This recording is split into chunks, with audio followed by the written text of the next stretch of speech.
Hello, hi, welcome. So today I'm gonna do the thing that I said I'd do yesterday, which is I'm gonna run through the signs. And yesterday I used a deck I haven't used in a minute.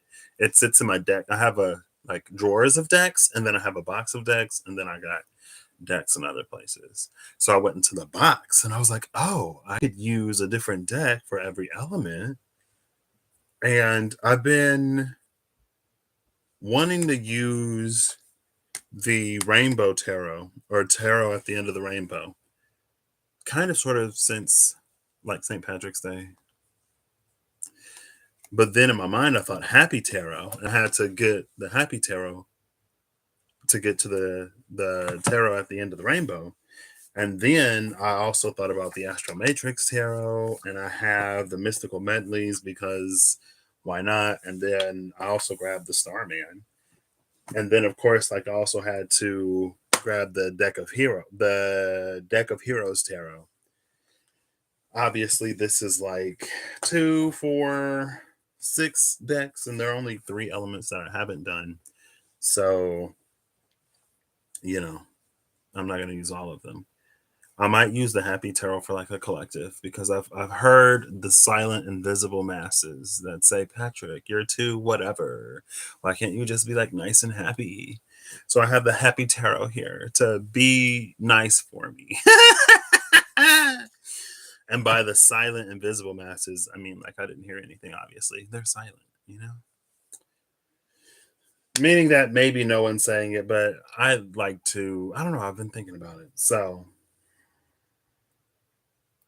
I want to start with Aries, fire. Should I do air? I kind of want to just like be decisive. Yeah, I'll do fire and then air and then earth. Why not?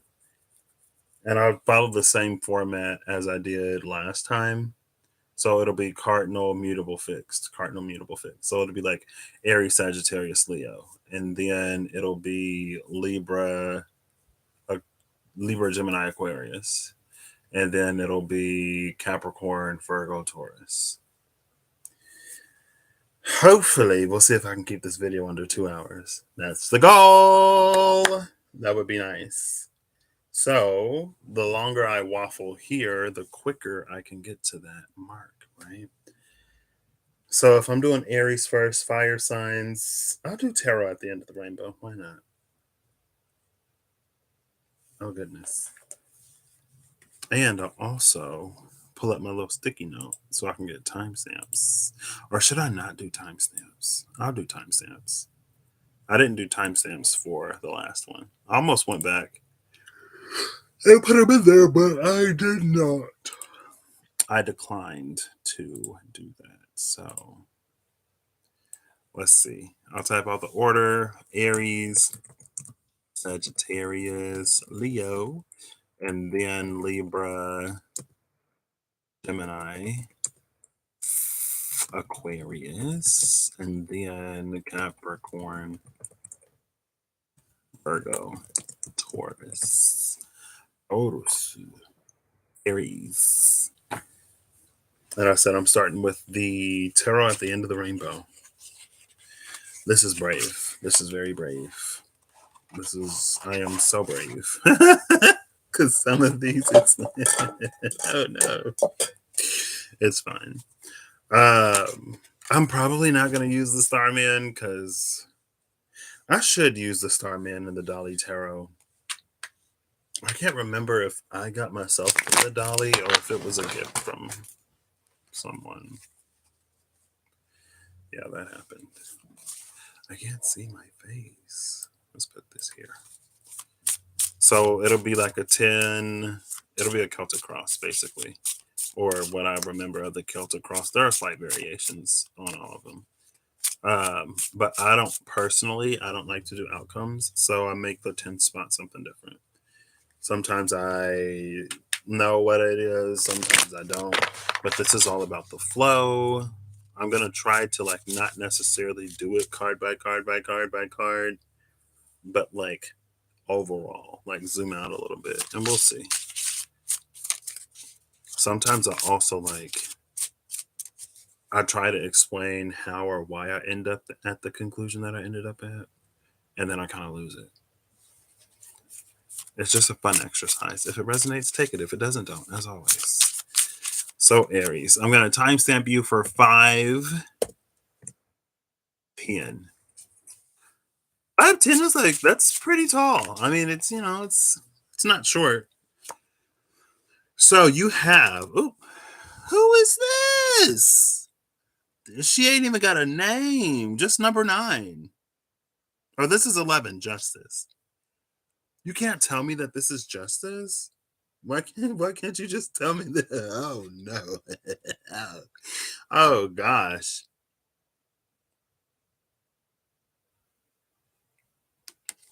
Libra energy right off the bat. Crossed by the 8 of Cups. Scorpio was also crossed by the 8 of Cups. And Scorpio started at like an hour 30 minutes in the last video, in yesterday's video, the day before this day, if you're looking chronologically or whatever. I mean, I guess obviously, but Scorpio had a lot of water, and it was like, you need to introduce more fire. So it's like, yes, Scorpio's a water sign, but it's not to forget its Martian element. It's not to forget Mars. So it's interesting that Aries, you're the other side of Mars, and you also have the 8 of Cups in the same position that Scorpio had. So at the root is the Ace of Cups. Oh, a lot of water, Aries. In the past is the Knight of Cups. Crowning it is the King of Swords. You are the Fool, which is appropriate, and it's April Fool's Day. The environment is the Magician. Yeah, none of these majors have names, which is cool. The moon is hopes and fears. And then is the 4 of Wands. There's the fire. Finally, some fire. This is over here. Like, this is the fire, which is interesting for you, Aries. Bottom of the deck is the King of Pentacles. So, Aries, I don't have a future. I forgot to pull the future. I'm actually going to leave it blank.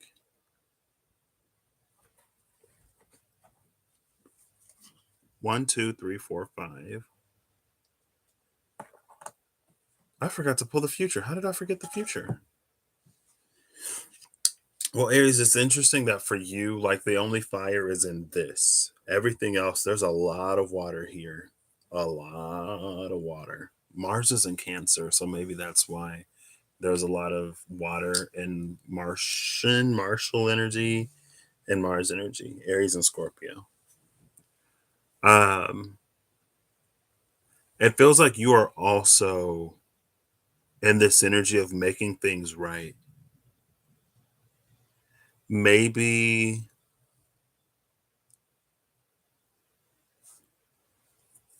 it's like you've always sort of led with your heart. Or it's like you didn't necessarily forsake your heart, but there's something that was maybe a little naive or a little gullible or perceived to be foolish. And that's why the King of Swords is like crowning this. It's like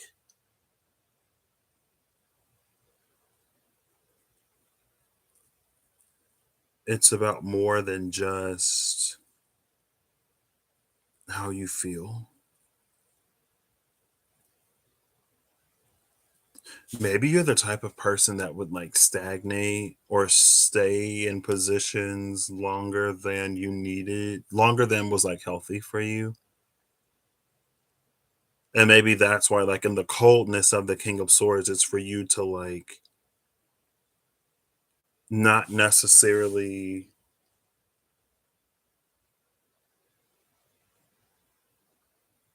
like play by somebody else's rules, or it's not to stagnate yourself to placate somebody else, or just to like not be maybe it's just like a lot of care and consideration that you have for someone, and so you put your life on hold to sort of help them.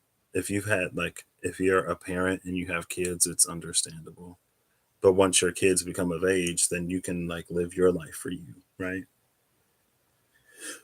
I think that's why the King of Swords is here, because it can make those critical judgments that require it requires us to put certain like emotions into perspective, not to necessarily completely discard them, but to weigh them more equally with everything else. And like your energy is justice.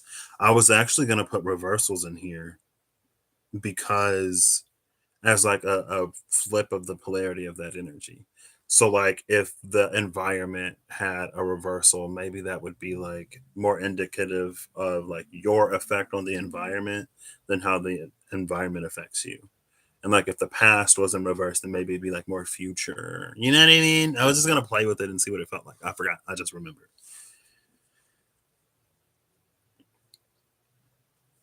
Um so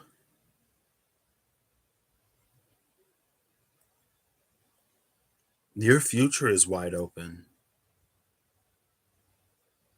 Maybe you've been limiting yourself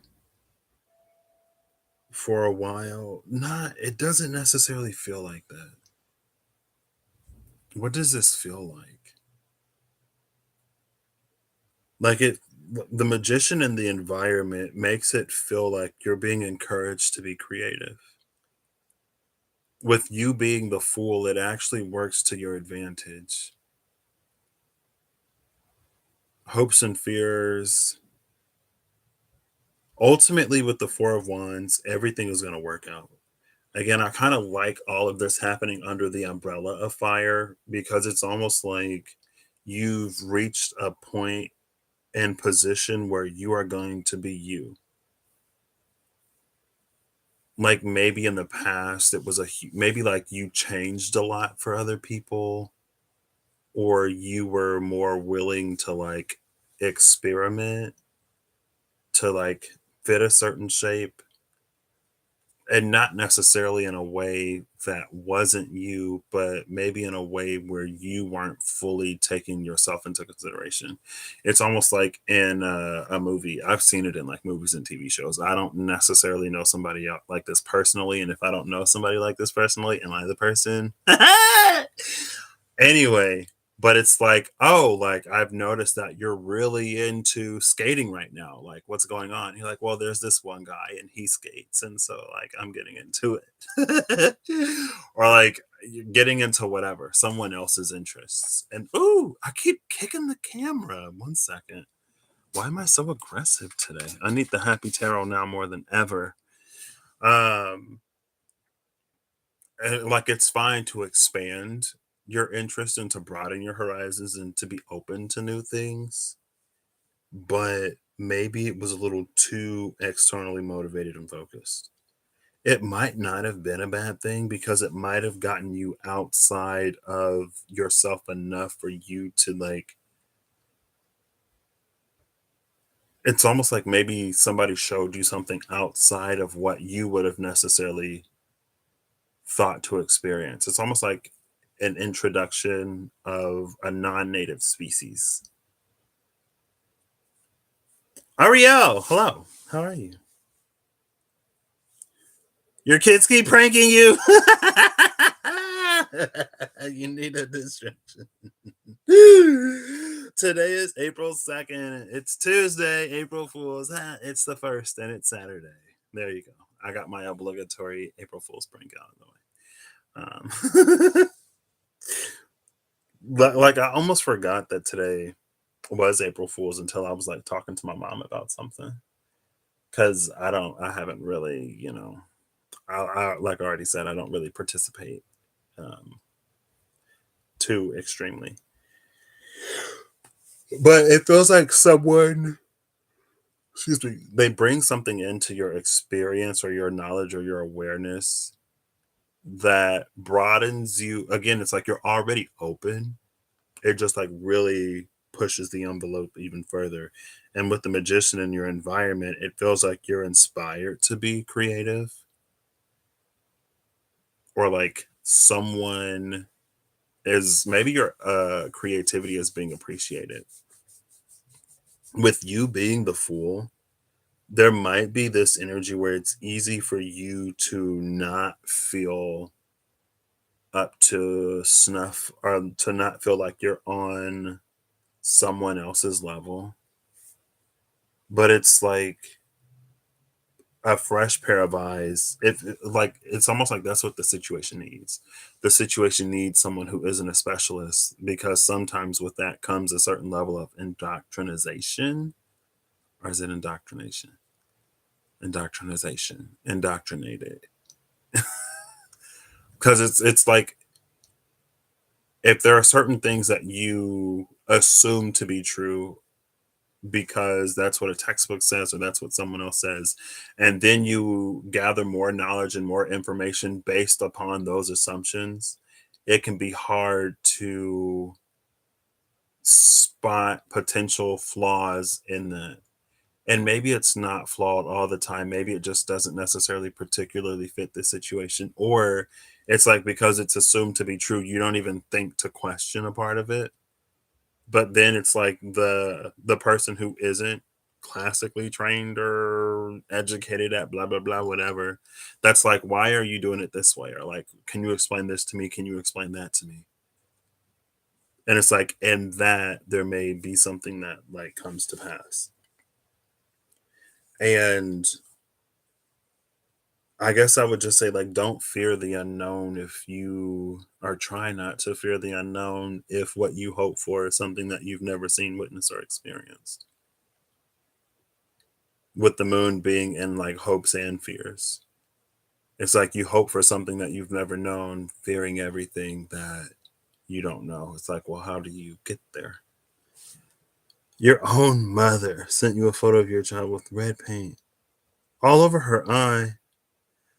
A printed a fake snake and hid it in the shower for that.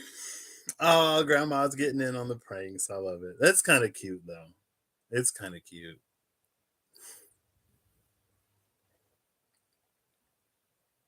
Aries, this is really good. And again, something about the future not being here.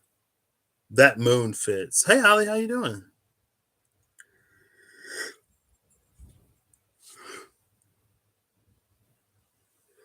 Oh, I can't even, like, I'm not a parent, so I remember one time my little brother got a popcorn kernel stuck in his ear, and we were at a babysitter's, and she like tried to dig it out, and he was freaking out. I'm like, oh my gosh, that wasn't a prank. That was, and my mom never knew because it got, it got resolved before. But oh my gosh. All right, Aries. Is this it? Is this it for Aries? I think so. Um, Again, there's something interesting about you being in the energy of justice, though. You may also be forging a trail for, it's like, you don't know, you may not have an example of what it is that you're trying to do. It may be like you are the blueprint. You are the one that blazes the trail. And for Aries, it's like, yeah, it's not like a super rigid fixed sign that needs to like go out and do something new and break the mold, right? It's not like, anyway, it's fine. It's like, it's not like what I just said. And again, it's like, that's why the environment is pushing you to be creative. That's why you being the Fool is actually a good thing here.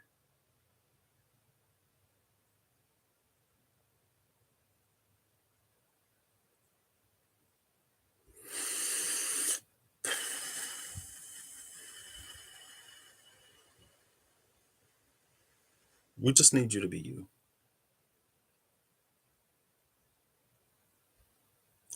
That Knight of Cups in the past almost feels like, well, like, who do you need me to be? Who do you want me to be?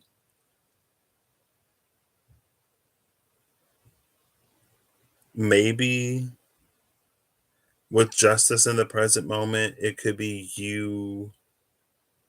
It almost feels like temperance.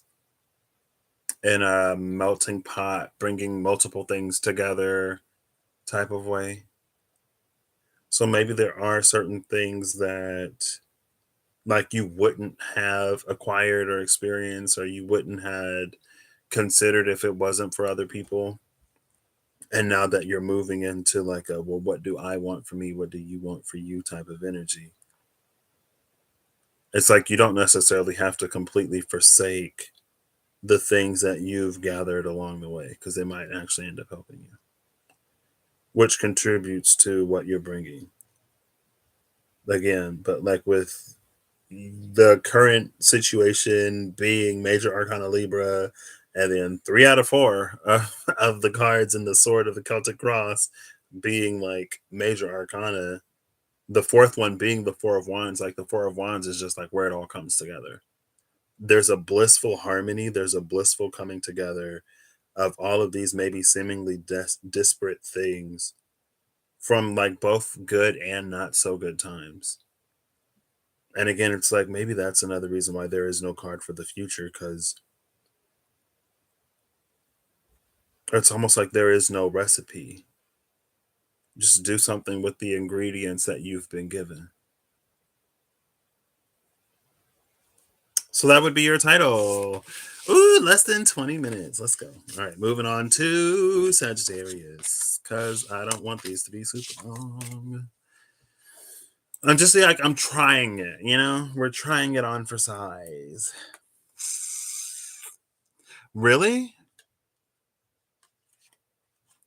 I've been seeing in a lot of the Pisces readings I've been seeing, it's like the divine is hiding this from you, the divine is hiding that from you. High priestess clarified by the moon. You'll never see this coming. You're going to be so shocked or surprised. This was hidden from you. You're going to be shocked. You're going to be surprised. You don't even see this coming. And I was like, you know what? Some of that stuff, it was probably hidden for good reason. Because sometimes I spook easy. I'm a little skittish, like a wild horse or a little goat or a sheep, I guess. Yeah, I'm trying to put reversals in here because it's like, oh, if I would have known that was coming, whoo, I would have self-sabotaged so hardcore.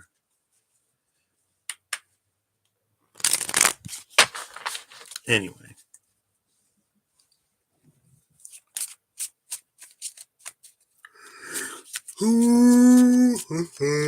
Excuse me. Wrong. Sagittarius. Oh, I was like, did I close the note? No. Sagittarius will call you 2310. Oh, Sagittarius. Sagittarius. Yes. Okay. We'll cut it right there. So current energy is the sun. What? Loving it, loving it, loving it. And it's oh my gosh, look, Sagittarius, you are the current energy. The centaur. The sun is a centaur in this deck. How appropriate. How appropriate. Okay, all right. I'm mad at you. Crossing the sun is the Eight of Pentacles in reverse. The root is the Eight of Swords in reverse. In the past, we have the Hanged Man in reverse. The Hanged Man in reverse is like upright. Okay. Crowning this is the Death in reverse. And the future is the King of Cups in reverse. You are the Three of Wands in reverse. Environment is the Knight of Cups in reverse. Hopes and Fears is the Four of Wands. And then the overall whatever is the Devil.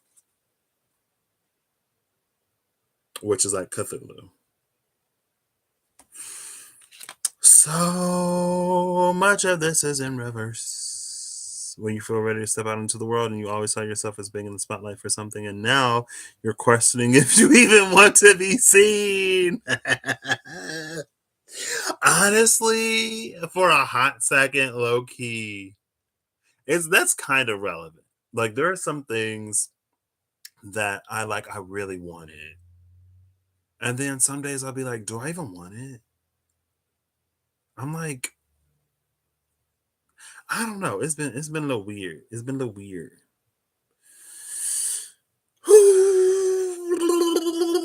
Bottom of the deck is the Three of Cups, though. They're at the end of the rainbow. The real treasure was the friendships we made along the way. The real gold. That's what's really like at the end of the rainbow is that three of cups. So, Sagittarius, if this is where you join me, I decided to put in reversals today as maybe an energy of like the flipped polarity because you can get the energy of like what a card traditionally, if there is a traditional way to read a reversal, you can get that energy from the card when it's upright. You know what I mean? That's what this is. Almost everything is in reverse. So it's interesting because it's almost like because the opposite of you is Gemini, the opposite of Aries is Libra. Aries came out as the current energy of Libra. You came out as the sun. The sun is a centaur. So you're coming out as yourself, but like everything around you is in reverse. Literally everything. So what I like about the Eight of Pentacles crossing the Eight of Pentacles in reverse being the flip of that polarity, crossing the sun for you, Sagittarius, it's almost like maybe in the past you would have seen certain duties or obligations as like burdens, or you would have seen them as like that's like if you have a certain job and that job takes away from like your free time, then it's like, I'd rather be out exploring, I'd rather be out doing this. So the job comes in and it goes like opposite to what you want. With the Eight of Pentacles being in reverse, though, it's like it actually, there's something about what you're working towards or what you're in the process of mastering that's actually like making you even, it's like it's making you shine brighter. Or it's actually like it's playing into what you want now. It's almost like you become that, I don't want to say you become that boring adult, but it's like you enjoy doing your taxes and you love paying your bills. I don't know. You know what I mean? Like it's like some of that mundane stuff that is not usually that exciting. Like you actually enjoy going to the DMV or the BMV or wherever you get your license and stuff for cars or whatever. You actually don't hate the dentist or something like that. You know what I mean? It's like it's that type of energy. What? Painted your nails and almost cut all your hair off. Uh-oh. You hear Chino out there?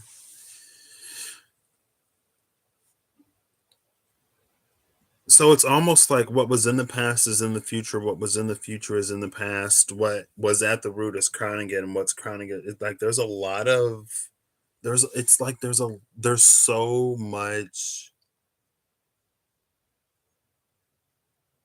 It makes me think of a perpetual motion machine, or it makes me think of like anti-gravity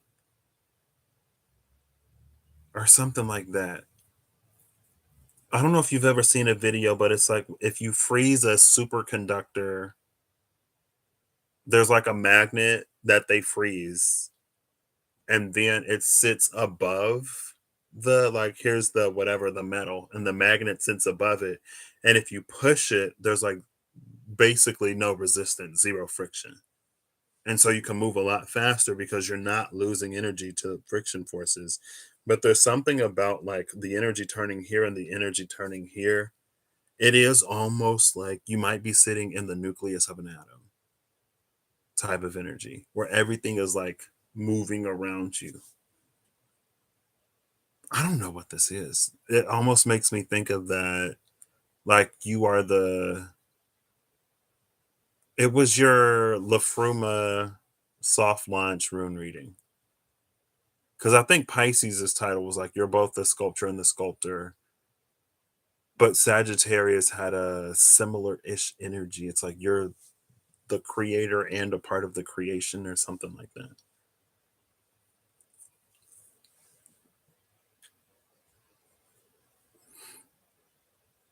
The Three of Wands, I don't, it's like you're looking really attractive right now, too.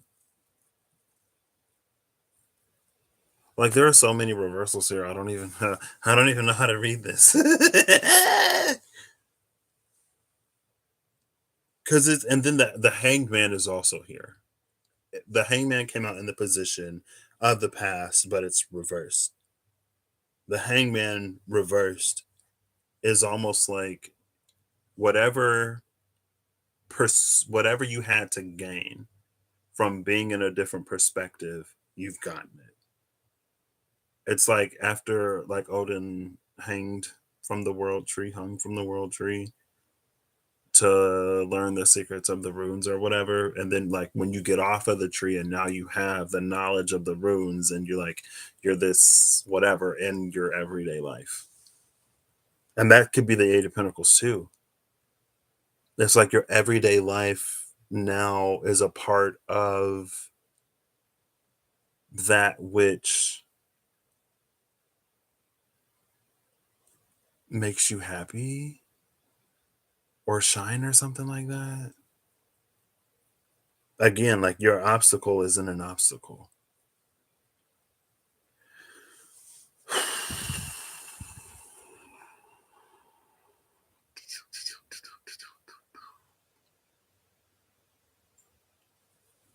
There's just so much this for that for this energy. Your hopes and fears is the Four of Wands. The whatever is the devil upright. If there's any sign, Sagittarius being that like the jovial, the one who seeks like freedom and exploration and stuff like that, it's almost like if you can get the most fun loving, adventurous, free spirited sign to take pleasure and joy in the most mundane of things, then like anybody can do it. It's almost like if there's a food that you don't like, but somebody else hates it. And then so like let's say like you are you and then there's Jim and then there's Bob.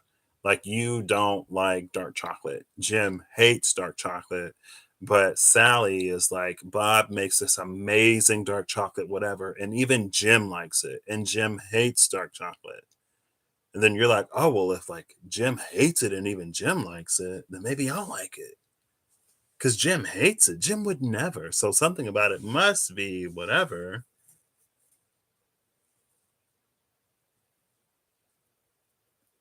This Cthulhu devil is also interesting because that like ancient eldritch horror. I don't know. When I think Cthulhu, I just think like really old, right? Like something like almost primordial. Sagittarius, honestly, I wish, I kind of wish I left everything up right because I didn't, oh, I didn't expect all this Sagittarius. I'm trying to keep these short. Goodness.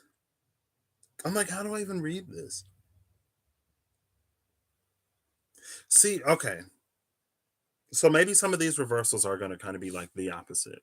Because with you being the Three of Wands in reverse, that also plays into that like bringing things to you rather than like you waiting for something else to happen. I don't know if in some way you almost become a gatekeeper, but it's not necessarily a gatekeeper because you restrict or limit something. It's like you're the gatekeeper because you might be the pioneer. Aries also had a pioneering energy. Maybe it's, I mean, it is within the breath of fire to pioneer, right? Or it's like there's something that you figure out. And it feels, because of all of the reversals here, it feels so counterintuitive.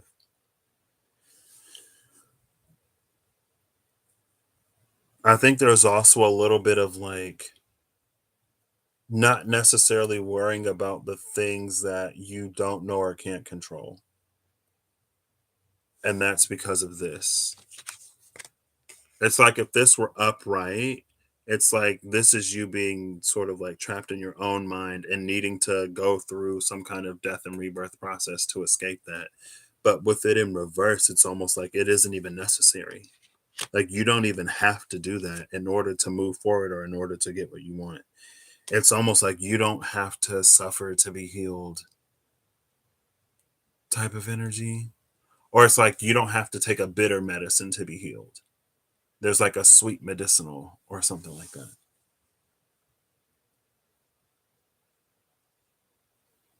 And there is something that is like it is almost breaking tradition. Maybe there is almost this slight narrative here. It's easy to attribute to a certain religion that kind of demonized a whole bunch of stuff in order to make itself the one true whatever. And that's coming through here. There's something that you connect to, something about your spirituality that it's almost like it predates the Hierophant. Like when we were just in communion with spirit back before texts and books and like organized ways of thinking and believing, back when the divine was like closer to our hearts. And so when we followed it, we just naturally did whatever.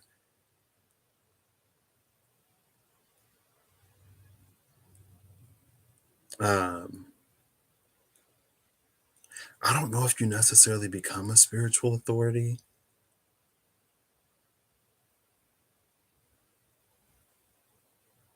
but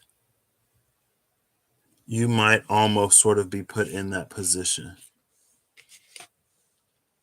I think that's just because like we would be going from a world with hierophants, or it's like people who are transitioning from like a hierophant centric way of spiritual thinking to getting to know the divine for yourself and like living by that way of thinking. It's almost like in the in between, you have to have that guru, mentor, pastor, preacher, minister type of person. It's like you have to put a human in that position as you're transitioning until like the divine fully assumes that role, almost type of energy, right? uh but yeah, this is like it's really interesting. It's very like fluid, like the opposite on the axis of the zodiac wheel is Gemini, but your Jupiterian opposite is Pisces. Something about this does feel very Piscean in its looseness or fluidity,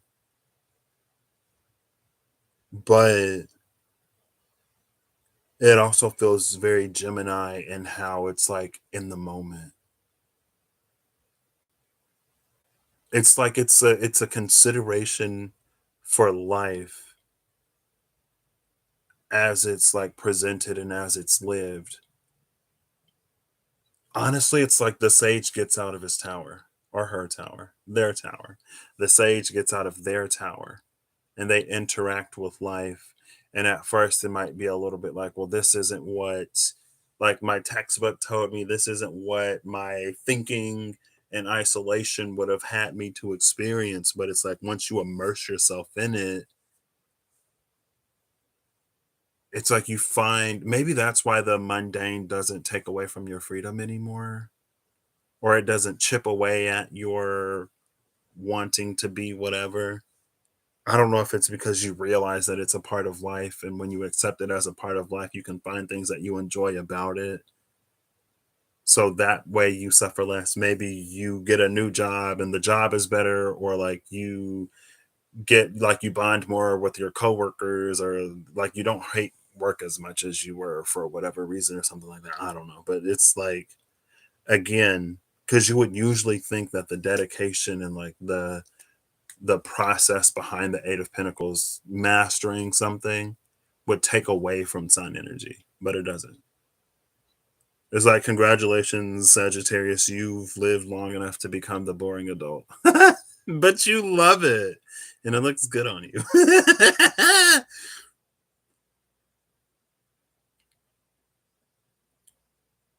But it's almost like that in and of itself has to be indicative of something so profound, doesn't it? I don't know, Sag. You found something.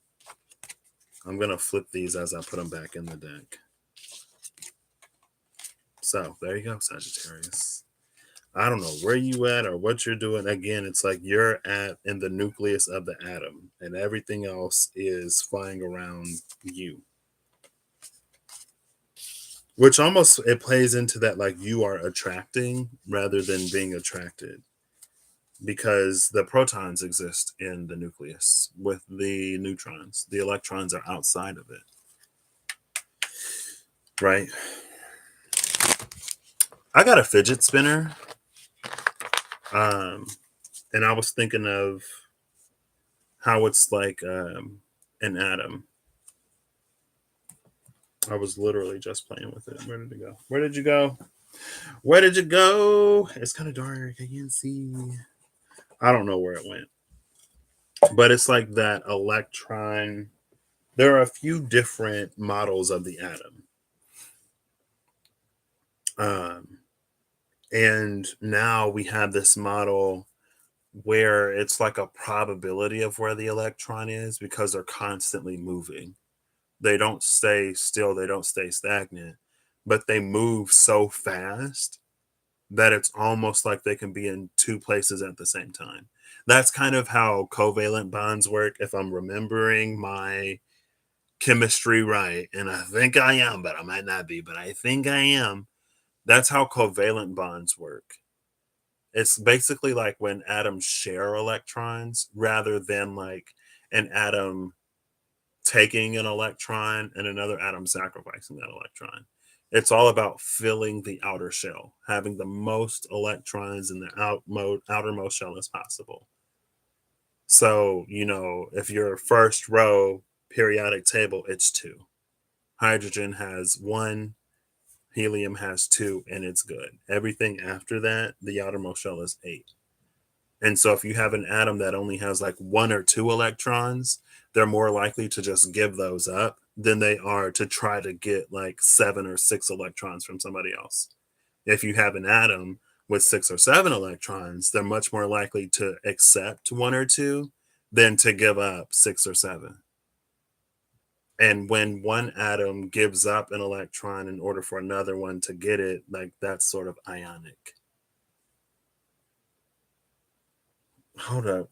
I think it's coming to me as I'm talking about it. But then they have a difference in charge, right? So that's kind of like your H2O, because the hydrogen will like basically give up that electron and become positively charged because there's no negative outside to balance it. Your oxygen, it has six valence electrons, so it'll take two electrons. That's why it requires two hydrogens, because they only have one each. And it more than sharing those, it more like takes it, because it becomes relatively negatively charged. It has six positive, like six positives in the middle, but then eight negative on the outside. Overall, it's more negative. If you have one positive in the middle, but zero negative on the outside, overall, you're more positive. Hydrogen, like more positively charged, oxygen, more negatively charged. Um, but when you have a lot of covalent bonds, that's more like carbon to carbon. or like when things are on the same level, then they might like share. And when they share, I guess even with the ionic, because I'm trying to think, should I just Google it? Let me just Google. Because I'm pretty sure H2O is still covalent, but it's like slightly, it has a dipole. That's a dipole. Because the oxygen is so electronegative, it's so electron thirsty that the electrons spend more time than the hydrogen that's just like trying to get rid of its electron. So the hydrogen becomes like slightly positive while the oxygen is slightly negative. Ionic bonds, because that's like NaCl, right? A type of chemical bonding that involves the electrostatic attraction between oppositely charged ions. Yeah. So if they're already ionized, that's when like you get an ionic bond because positive and negative attract. The covalent is like under that. But anyway, in a covalent bonds, the electrons are essentially fast enough to be in two places at once. So every atom is satisfied, although, especially in a dipole, like when you have oxygen, they spend a little bit more time in the oxygen because the oxygen is like closer to being full. Why am I talking about this? Why did I go so deep? I already forgot. I already don't know. So I feel like sometimes, a lot of times when I read Sagittarius, it brings out like the nerd in me, or like the physics, chemistry, whatever in me. Um, oh, because I was talking about the fidget spinner. Oh, and how like you're at the nucleus. That's why, because it's like you're at the nucleus of this atom, and it would almost be. I feel like you would be more electronegative because something about you was like really attractive. Where it's like atoms are just throwing their electrons at you. Be in a bond with me. Be in a bond with me. I don't know. This is the last card for you. It's the Knight of Swords in reverse. What I like about this Knight of Swords, because I said you might be a gatekeeper. This, like, because he's guarding the cave behind him. And there's like, here's a signpost that says, go into this cave. But then there's the goblin that's like, oh, you got to get past me first. Again, it's like, it's not you gatekeeping because you get to decide who does this or who does that. You might just like discover something or put something into play and put something into practice before it comes into like the mainstream almost. Or you may find an overlap between the spiritual, ethereal, subtle, and the material, logical, concrete. In a way that, again, something about it feels kind of different than the Hierophant. So, anyway. Leo, we're going to say 48. I did that again. I keep opening OBS instead of my little sticky note. Leo, you are going to be 4830. Look at that. 50 minutes for 3 signs. It's less than like half an hour to 40. All right. It's already been an hour. I got 6 signs to do in an hour. I wasn't doing my math right, was I? 9 times 20 is 180. 180 divided by 60 is 3. That's 3 hours. Why was I thinking that was 2? I have no clue. Anyway. So, you have 8 of Swords, Leo. As your current energy, it just came out. The one thing I immediately notice is it feels like this rainbow thread is supposed to be forming, or it's trying to form that infinity sign, lemniscate, that's above the magician, that's above the strength, the head of the lion in strength. But things are getting a little jumbled there. Crossing that is, who was this? The 6 of Cups in reverse. At the root, we have the 9 of Pentacles in the reverse. In the past is the 2 of Pentacles in the reverse. And crowning this is the 8 of Cups upright. In the future is the Seven of Wands. Sorry, Seven of Wands in reverse. You are the Seven of Swords in reverse. Environment is the Wheel of Fortune.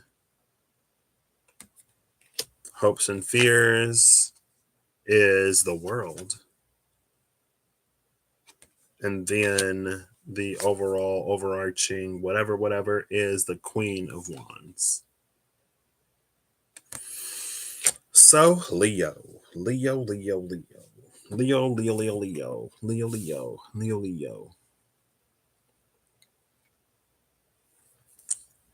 The heart of this, like with the current situation being the Eight of Swords crossed by the Six of Cups in reverse,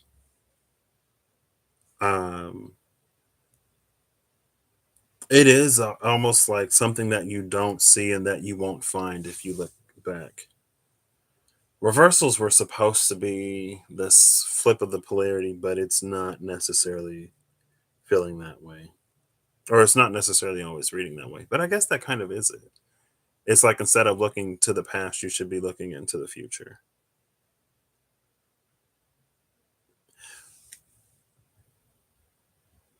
The planet, it's almost like that in and of itself. It's recognizing the grander, greater scheme.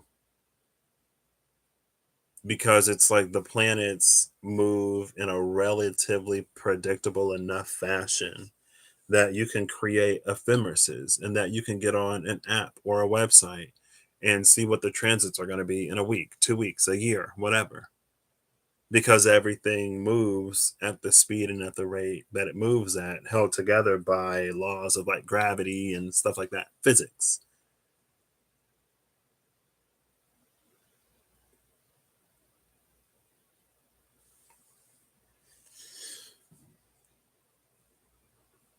I almost want to say,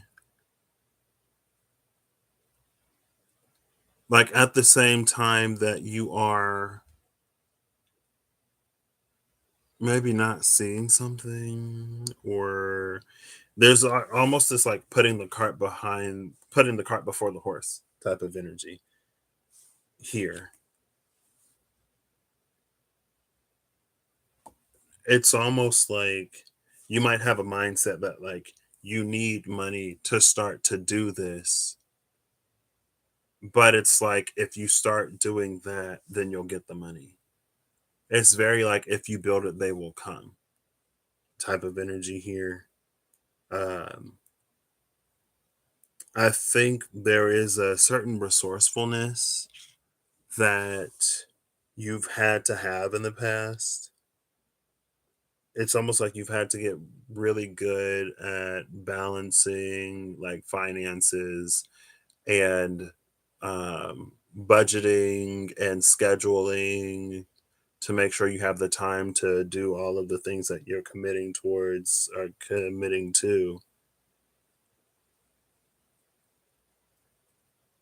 And it's because of like maybe you had a limited amount of resources in the past, but it's like instead of looking at how things were in the past, again, look to where you want them to be in the future. And it feels like it is going to require a little bit of a departure for you. But more than anything, this is about putting you back at the center of your life or back at the center of your solar system because you're ruled by the sun, right?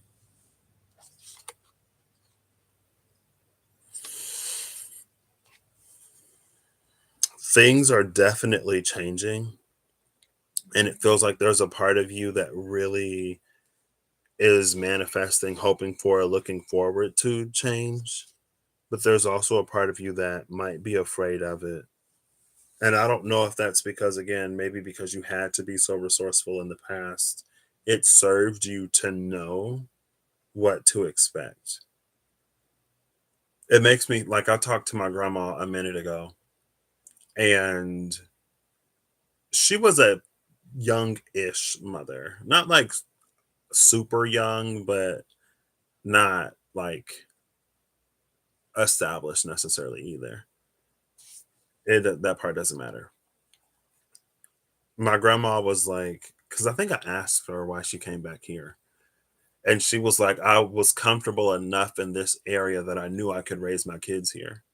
I knew that anything that I needed, I'd be able to find, and I didn't necessarily have that same comfort of knowing if I would have went anywhere else or if I would have stayed where I was. So that's why I came back here because I knew I would be able to accomplish it here. Uh, and it's almost like that. Like maybe there's a dream, a goal, a vision. Maybe you are working more towards something, but it's almost like in order for you to maximize your chance of success or whatever, you try to put yourself in an environment where you can, where it's like you know most of the factors, where there are the least amount of unknowns as possible. Most of the variables have been discovered and sort of assigned a value that will maximize projected whatever, get you to the best outcome. But it might not be there. You might not even necessarily want it there. And it's almost like that environment, it's almost like going back to that example with my grandma. It's like you might be familiar enough in that environment that you can confidently navigate towards success, but it might be more difficult there than it would be somewhere else. And that's coming here with the Seven of Wands in reverse in the future. It's like it might require you to be more diligent, or it might require you to be more strict, or it might require you to be more like whatever than like if you went somewhere else where it was like easier, but it's unknown, or you wouldn't necessarily be as familiar with it. Not only is this about like putting you back at the center of your life and putting you back at the center of your solar system, but it feels like there's also going to be like shifts and changes every now and then. Leo, you'll have this energy because I guess I view you as the sun and I think of the solar system and astrophysics, the nothing that I know of astrophysics at that. um but it's like something is being like rebalanced, something's being shuffled. Maybe it's like some planets in the solar system have grown and other planets have shrank. And so in order to preserve the integrity of that solar system, when a planet starts to grow, it's almost like you have to push it further back, because if that planet was like when it was smaller and closer, if it grows too big, then other planets will start to become moons of that planet. Instead of those planets being fixed in the sun's gravitational orbit, they get locked into this growing planet that's like right next door. Because typically, the bigger something is, the more of a gravitational pull it'll have. Typically, from my limited understanding of astrophysics.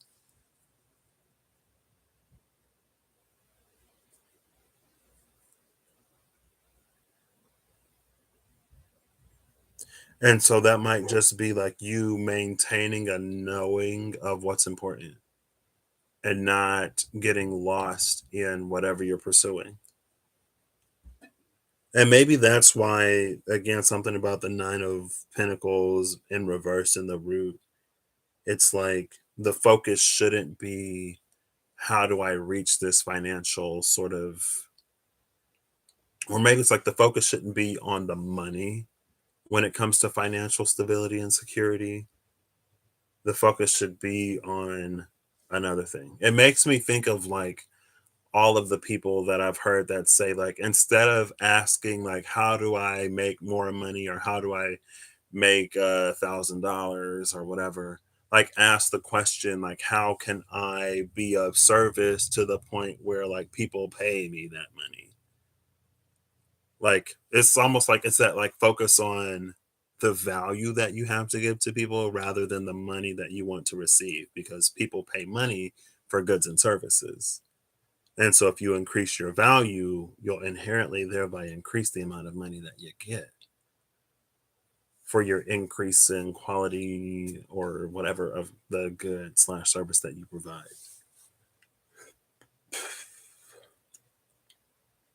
Instead of that being money, it could also be more like maybe there's an emotion or there's a feeling that you want to experience, and it's like you don't have the stuff or you're not in the environment where that can sort of like flourish or happen. But it's like if you focus on what you want to feel rather than focusing on like getting the stuff or getting to a certain place, it's like when you focus on the feeling, you'll find things in your environment or you'll find things in your everyday life that carry that for you now where you are. And so you can take that and then move it forward rather than like coming up with all of the different ways and reasons why you can't get whatever you want where you are because of like whatever, because of a lack that's there. So in that way, it's like it can prevent you from seeing resources and valid options that are where you are and taking advantage of them. And again, like the Seven of Wands in the future being in reverse, it just feels like it could be not as difficult as you might think or not as hard as you're making it out to be. But again, like it feels like it's so reasonable and understandable because of the Two of Pentacles in the past in reverse. The Two of Pentacles in reverse and the Nine of Pentacles in reverse, bringing this energy of like maybe in the past you had to be more conscientious and you had to be more yeah, conscious of how you spent your time, energy, and resources because you didn't have as much.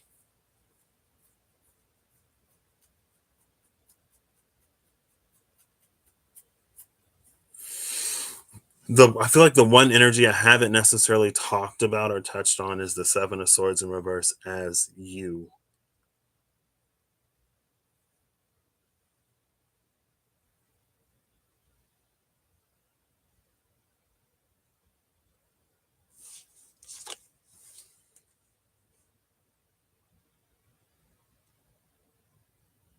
This Seven of Swords is interesting because usually the person, a lot of times I've seen it depicted, it's like the person has 5 swords and they leave 2 swords behind.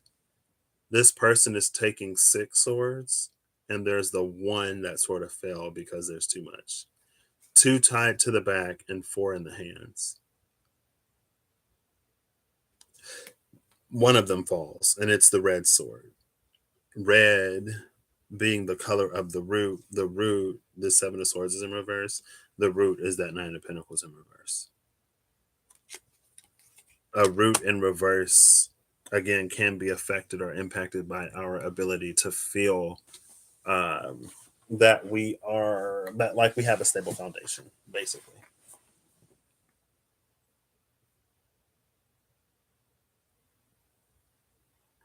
So maybe this is just like you no longer selling yourself short. Maybe it's like just as you take stock of where you are and how you don't discredit perfectly viable options in your environment, maybe you also stop like discrediting yourself.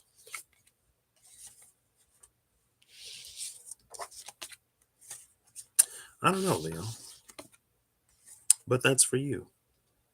Maybe that's why, like, I don't know, some of these I've only done like a handful, but it doesn't feel like there's any real resolution. Maybe that's why, like, let me get like a card for advice. Because I'm like, well, where do you take it? Also, I'm not necessarily, I feel like I talk a lot and I offer a lot of advice, but I'm not necessarily the type of person to like always like need it or necessarily want to give it, right? My advice is always listen to your own intuition and discernment and live life. Allow the divine to show you through life.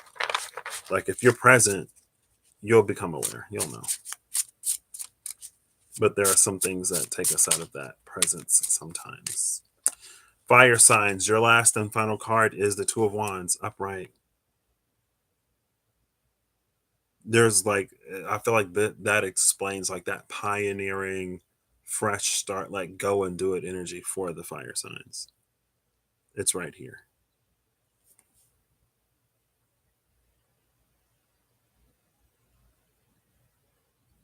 The world holds the rainbow in this card.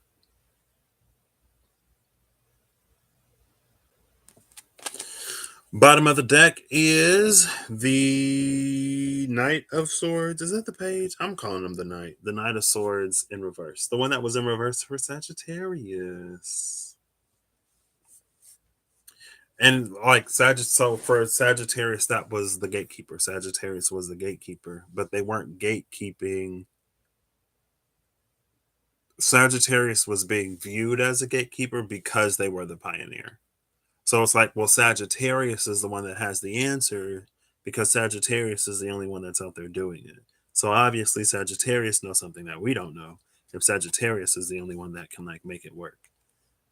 So it's like you become the authority on the thing because like you're the first person or only person doing it. It doesn't mean that you're actively gatekeeping an energy or you're actively trying to hoard or withhold or whatever. It's just like people may see you in that light because like you're the one that's actually doing it. And it's like fire being that like the premier cardinal energy. Like who else is gonna do something new? An earth sign? Capricorns, maybe they're cardinal, why not? Air, you get the Astro Matrix Tarot, because I don't know, why not? Ooh, I love this deck. I don't know which Astro Matrix Tarot this is. So on the back of the cards they have QR codes. And if you scan the QR code, it'll take you to the Astro Matrix app where you can get an entry for the card. Right, instead of like a guidebook. And the techie in me loves that. I was like, oh my gosh. But the first deck I got, every QR code was the same. I didn't even like formally complain. I mentioned it on here.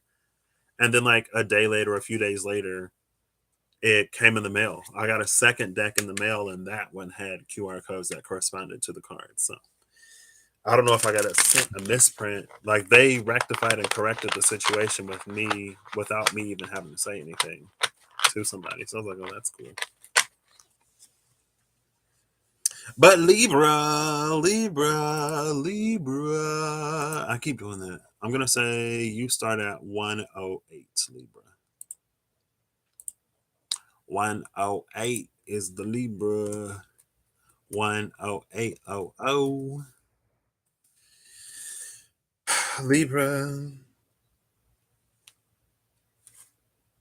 Ooh, Libra, you just confused me. I was like, whoa, I was looking at the card backs, thinking I was supposed to be looking at the card fronts.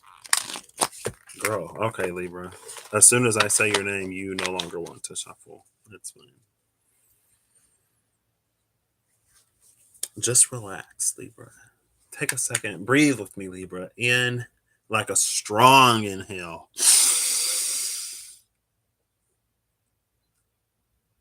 Hold it. And then a strong exhale. Oof. Oh, that might have been a little too much. Too quickly. Giving me Oracle of Delphi energy. Well, I just got a little woozy, just got a little lightheaded. It's the cave gas. It'll give me visions. Give me a second.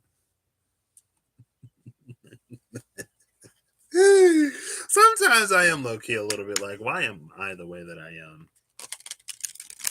And then I'll be like, you know, you love being you. I'm like, okay, yeah, I kind of do.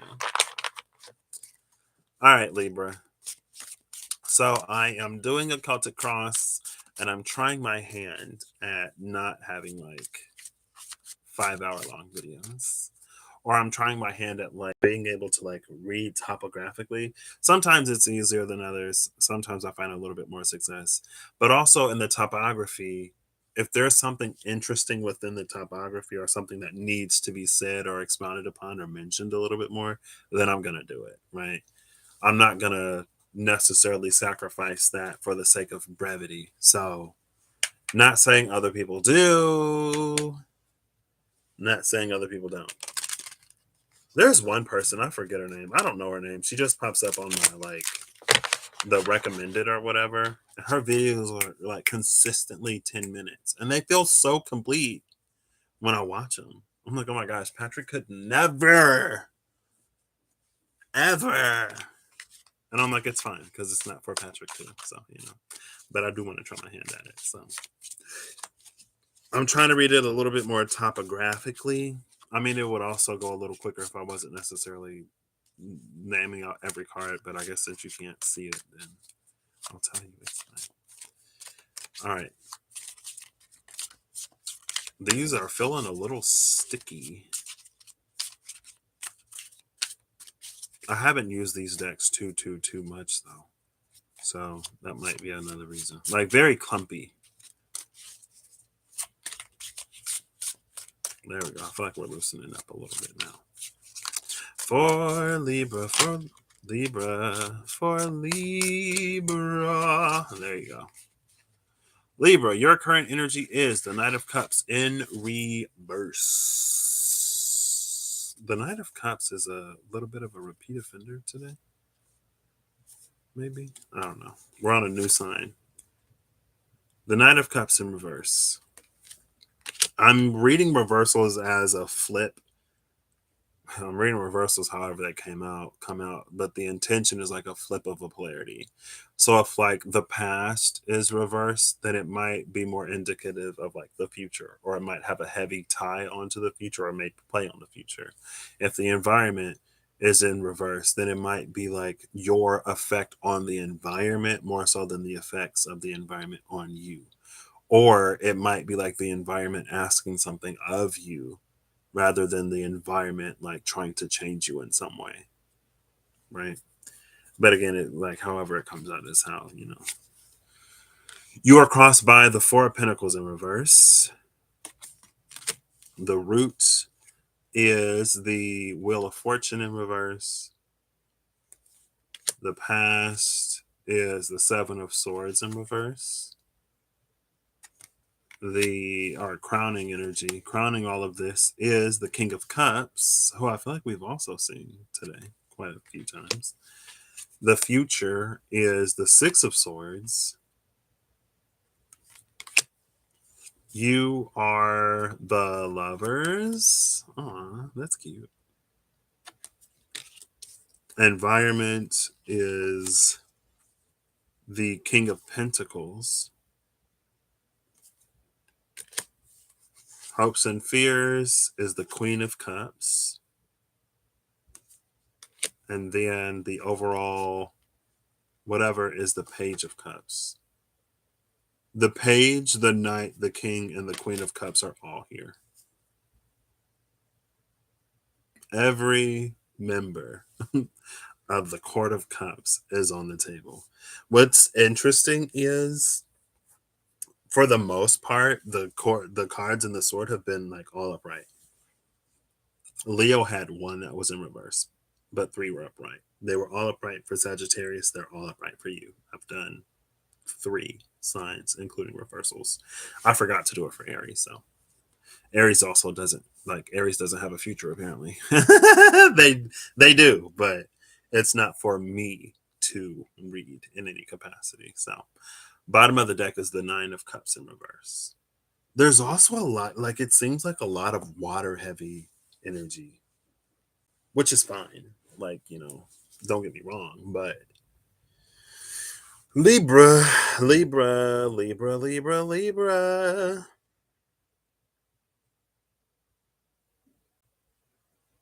So I'm going to start with the sword for you.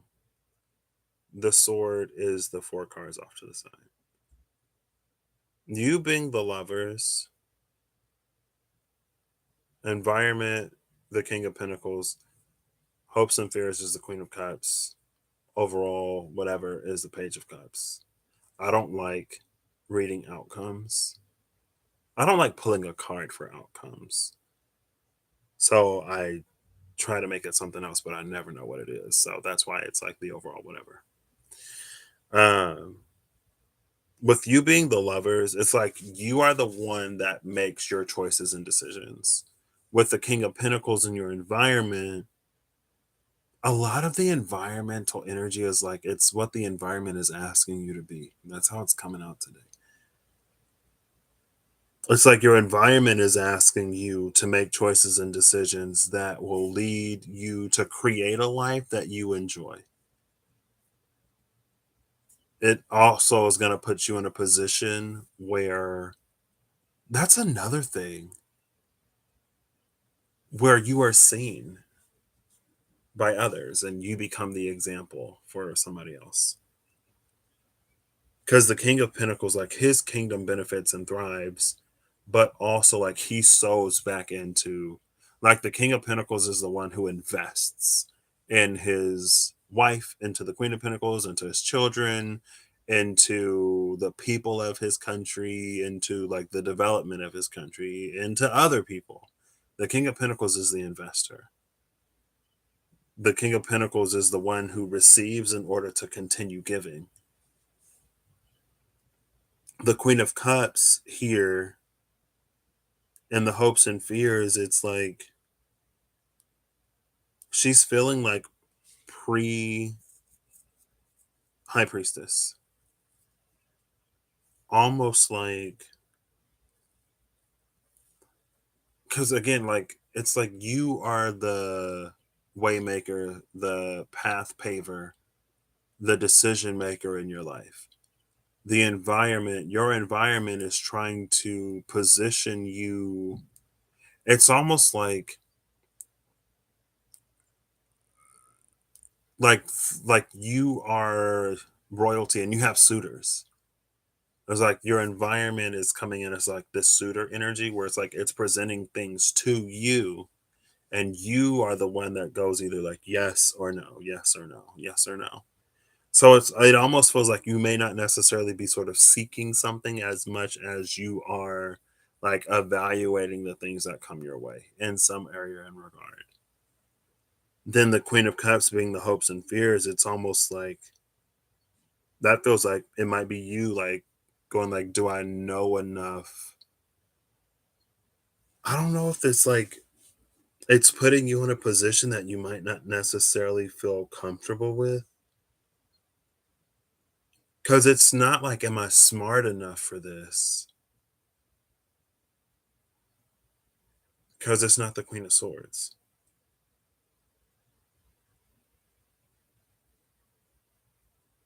It's the Queen of Cups. So it's almost like, am I intuitive enough? But I hesitate to read it as intuition. Um, maybe it's like in tune enough. Are you in tune enough? The Seven of Swords being for this, like I look to the past and I look to the root. The past is the Seven of Swords in reverse. The root is the Wheel of Fortune in reverse. You don't have that many reversals. I mean, you have more upright than you do reversed. Hola, Willow. Willow Peel. Hey, Corey. Hey, Corey. Hey, Willow. Hello.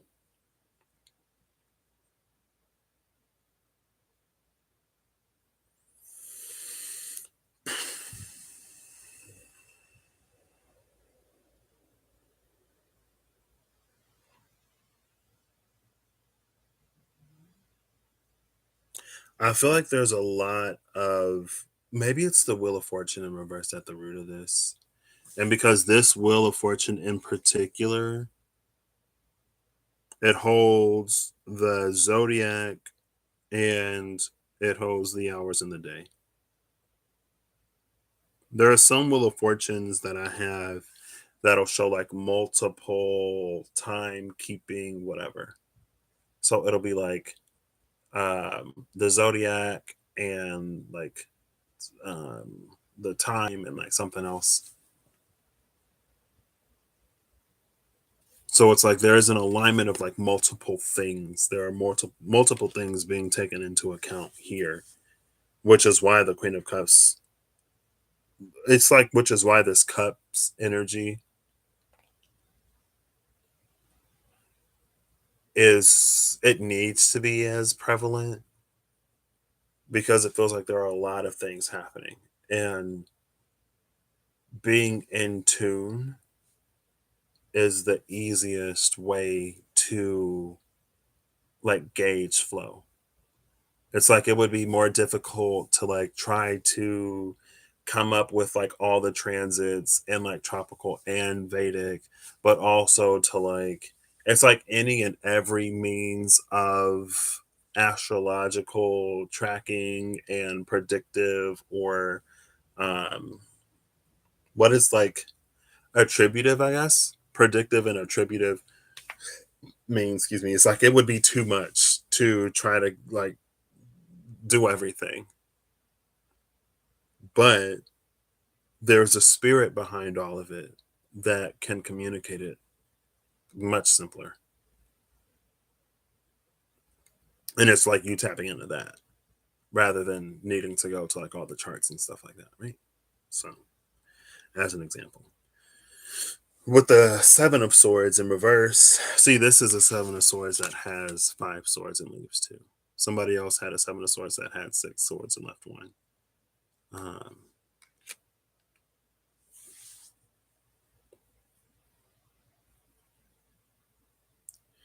there's a little bit here. It makes me think of Rob from Rob from Rob and Peace Tarot. R.I.P. Sorry. It's because Rob's leaving us. He's not. Rob Kenobi is still a thing, but Rob Odinson, formerly Rob's Tarot, is that chapter has concluded. Um, but whenever I've heard him say, like, with the Six of Swords, be mindful when you're going somewhere else that you don't carry the past with you. Um, I don't know if that's necessarily here, but this Seven of Swords being in reverse in the past feels like it is kind of coming more towards this future side, but the future side is moving on. I guess in that way,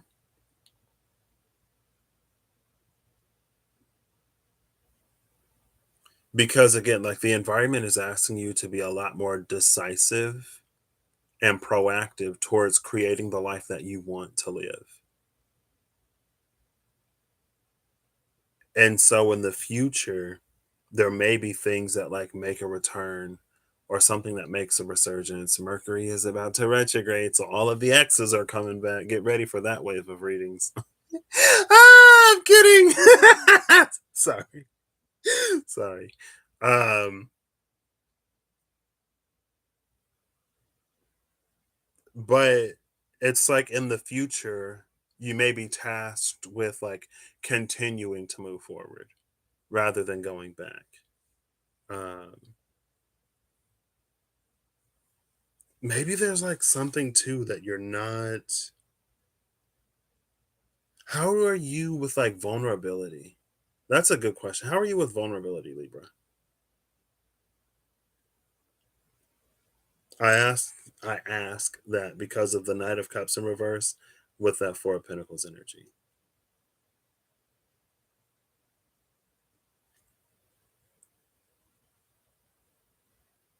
There's also multiple people in the Lovers card.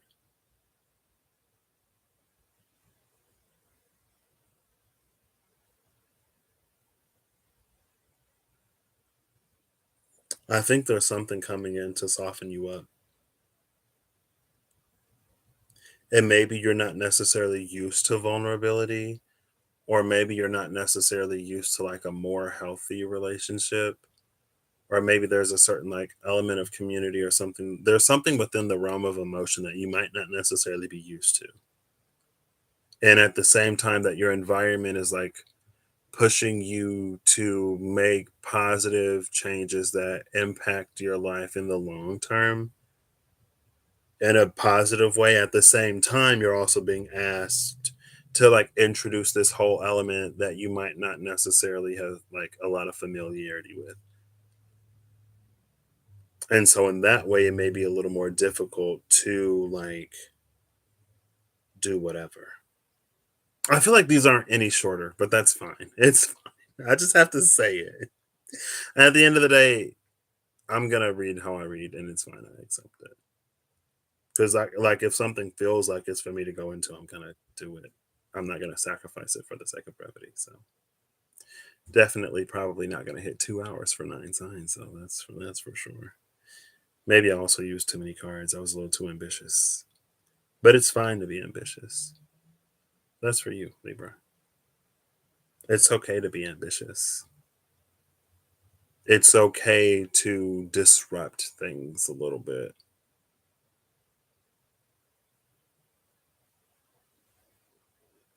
And I'm thinking of the scales when I say that. With the scales of Libra, there's very like this for that, what for what, quid pro quo type of energy. And so maybe it's like Libra is always trying to account for something. And in doing that accounting, something is lost. Something can get lost. But it's almost like when you are of good energetic standing, then the universe will balance the book.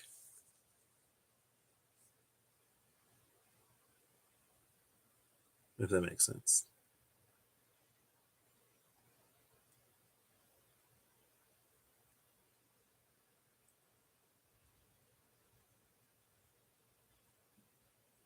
Something, it's the King of Cups crowning this. The King of Cups crowning this with the Page of Cups as the overall whatever. That's the reason why I ask how you feel about vulnerability.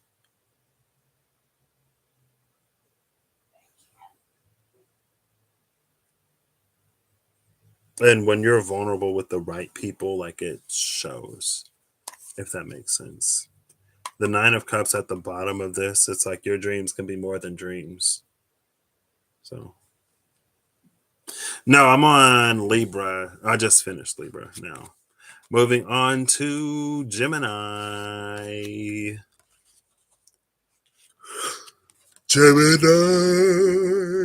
Excuse me. Ooh, I feel like I just got hungry. I just ate. It wasn't that great. I just ate and it wasn't that great. It wasn't that great, but it's fine. It's fine. It's always fine. My mom's like, you always say it's fine. It's fine. It's fine. That was my mantra for a hot second. It's fine. Oh, it's fine. It's fine. I was the meme of that dog in the burning building. Like, oh, everything is fine.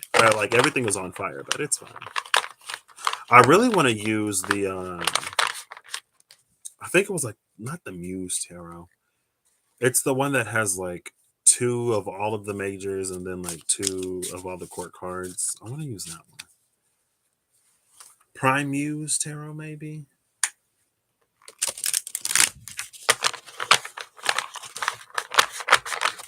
Come on, loosen it.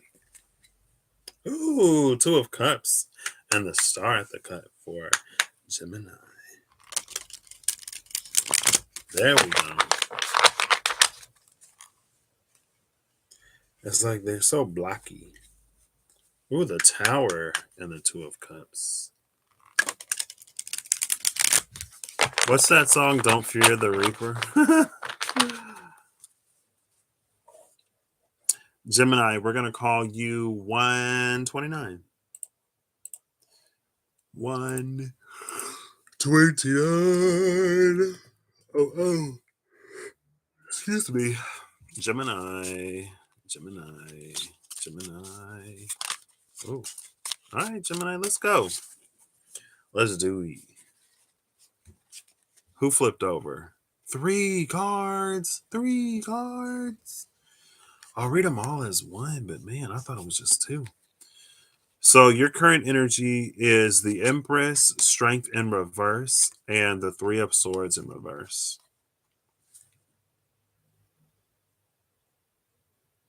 I like this.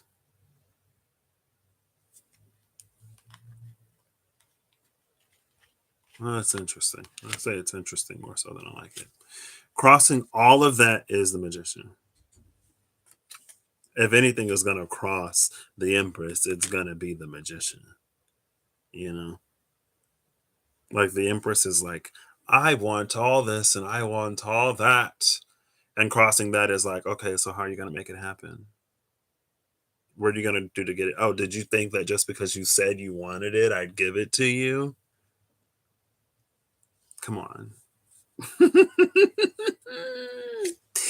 At the root is the Knight of Cups upright. In the past is the Sun upright. And the crowning this is the Nine of Cups in reverse. In the future is the Five of Swords in reverse. You are the Hermit in reverse. Environment, King of Cups upright. Hopes and fears, Death in reverse. And then crowning all of this, or the energetic whatever, is the Three of Wands in reverse.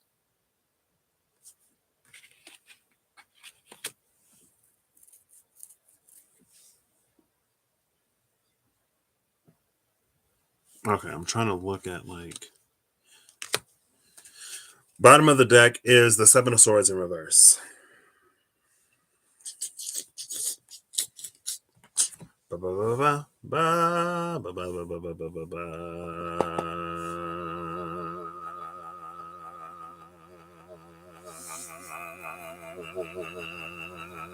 am I holding the note? I don't know. Gemini. Gemini.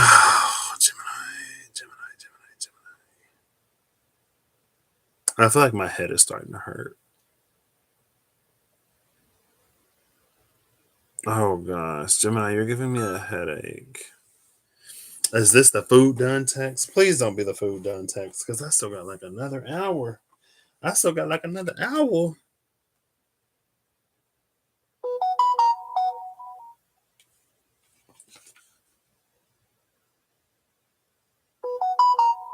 One second.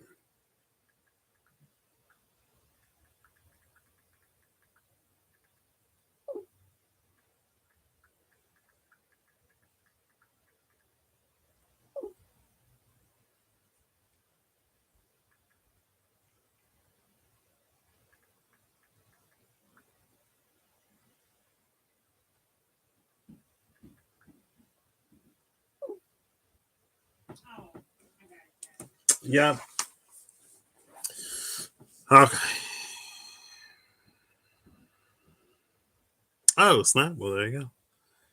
Like the Magician is Mercury, which I mean, so like it's interesting that that's here, and then like, so I'm reading reversals Gemini as like the other side of the polarity. I'm trying to read it as the other side of the polarity. But what's the polarity? Is the polarity past to future? Is the polarity receiving rather than giving? Is the polarity Sagittarius rather than Gemini? Or would it be Virgo rather than Gemini because Virgo is the other side of Mercury? Who knows? Who knows? I thought this would be so easy. I thought it would be so simple. I'm just like, oh, like it's like reversing the polarity instead of it like being whatever. Okay, but what does that even mean?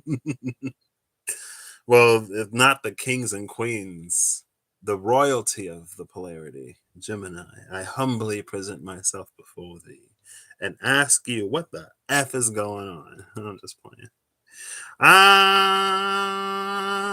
playing. I remember I was like, oh, is she going to be a Leo or is she going to be a Cancer? Or did we think she might push it out to Virgo season? No, because it was the end, right? End of August, beginning of September is a Virgo. I was like, oh, maybe she'll be a Virgo because she wants everything to be perfect. I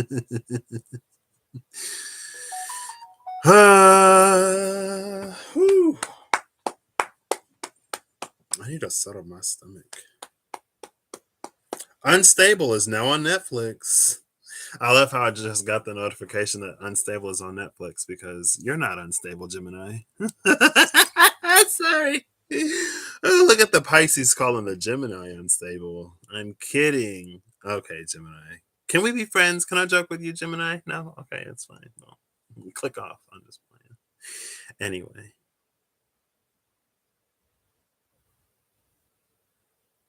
I'm doing all right. I'm in a very interesting point in my life. Very interesting. Very curious how I'm so okay, and sometimes more than okay, with where I am in life right now. Like, I would have been so against it. I would have been either too scared, too afraid, or too just like, no, like I would never. Ew, why would I do that? Like, my mindset wouldn't have allowed me to consider the things that I'm considering now. So, I'm a little surprised, a little shocked by that. Not really, because I've lived my life since I thought those things. And it's very like, okay, so this is why we did all this. Now, do you see why you went through all this? Yes, I see why I went through all that. And so, yeah, I'm good. If that answers your question. Gemini.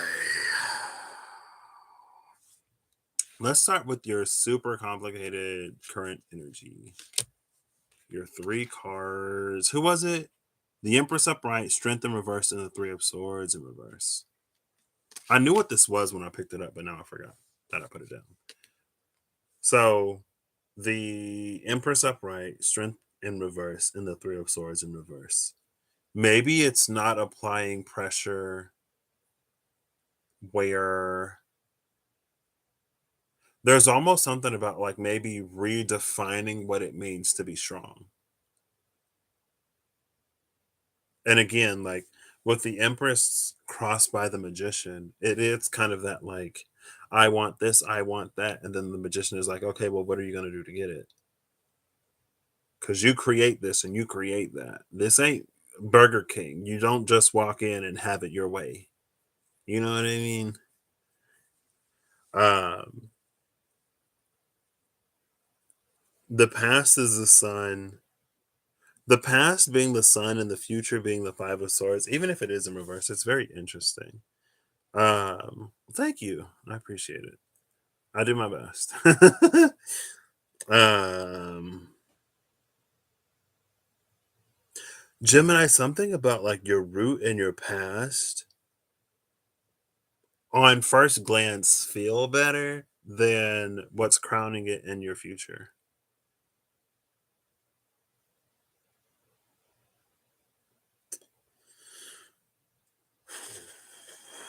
You are the Hermit in reverse. Environment is the King of Cups. Hopes and fears is Death in reverse.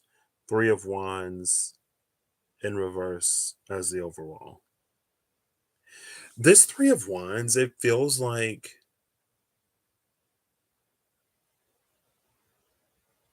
there's something very stepping stone about this, Gemini.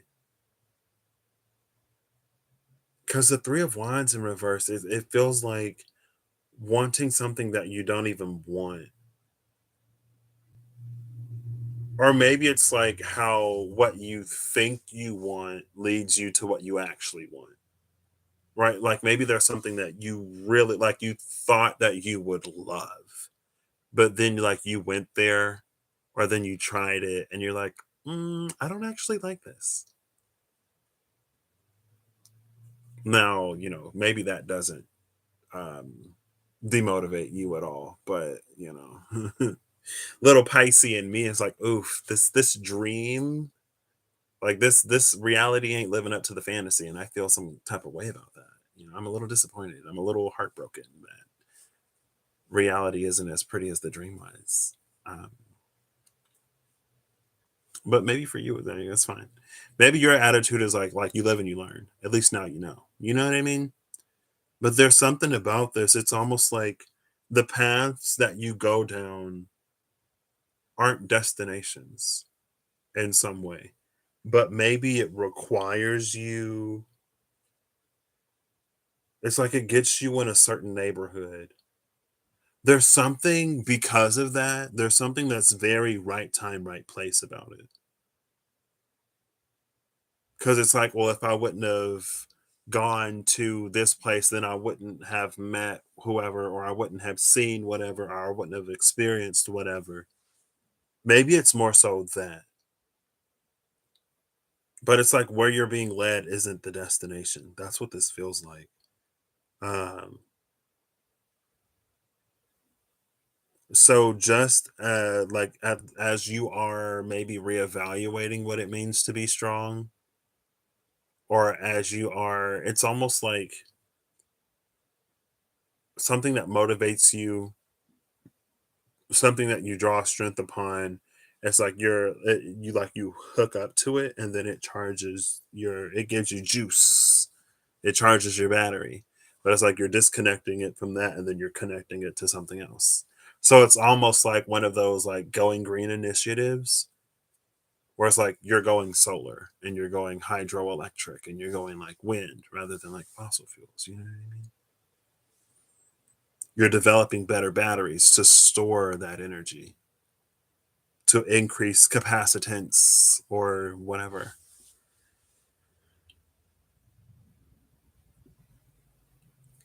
And so maybe the question for that empress, like, how are you going to get it? Maybe you're also learning like a certain resourcefulness, because the magician is also like, you have all of the tools that you need. So it's almost like you can do it yourself type of energy. The King of Cups in your environment is interesting. For you, Gemini, not to say that like you're like cold or whatever. But it's like it feels like the King of Cups in your environment is like it's things that are making you more emotionally aware, maybe. It's increasing your emotional awareness. It doesn't necessarily have to change the decisions that you make. It can, of course. But it's almost like for you to like at least be a little more understanding of where somebody else is. Again, like just because you understand someone's situation may not necessarily mean that you fulfill whatever request they give you.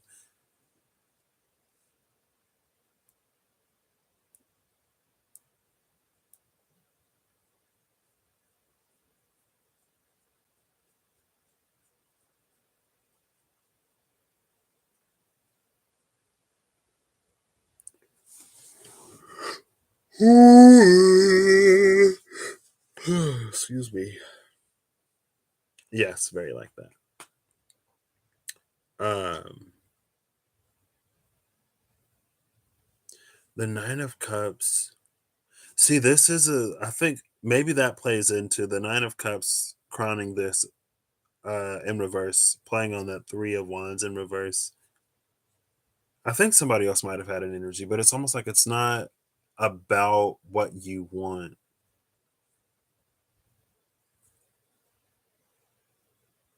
I don't know. There's something that can also be about perspective here. Like maybe there was a time in your life where everything was a lot simpler. You know, I miss those days when everything was simple. I was hungry. I went to the store. I got groceries. I made a meal. I was thirsty. I went to the sink or the fridge and I got water. Now I gotta think about this and I gotta think about that. And again, the King of Cups and the environment is like, okay, well, you should be thinking about this and that now because your life now isn't what it was then. Maybe it's like you have responsibilities now that you didn't have before. So yeah, it gets a little complicated. It's not a bad thing, but almost like with that energy of like you maybe like unplugging from certain things, unplugging up to other things. Maybe there are certain wishes and desires and dreams that you had in the past that no longer excite you. Maybe you've changed. And that's part of that Three of Wands in reverse energy. It's just like it doesn't fulfill you maybe in the ways that it might have before in the past. So maybe because of that, it was easier for you to feel happy when things were more simple. which on one hand can obviously be a little bit of a bummer. Um, but on the other hand, it feels like it actually opens you up to a certain richness in life because it feels like it gives you a capacity for fulfillment, maybe that you might not have necessarily had before. The Five of Swords in reverse in your future could also be you playing on that King of Cups in the environment. It could also be you like listening a little bit more and incorporating or considering others more so than like my way or the highway. I don't know if you've ever been like that or if you are like that. It just like it's reading that way. Um,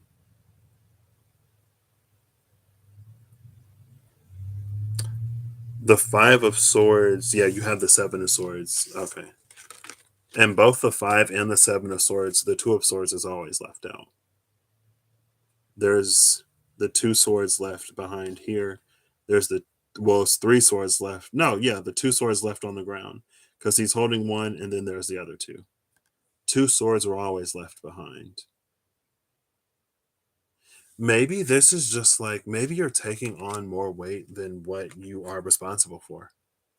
Or it's like you don't have to be responsible for everything. If there's someone that you can trust in your life, especially if that person is like a partner in any capacity or like a coworker or whatever, um, like you can rely on them.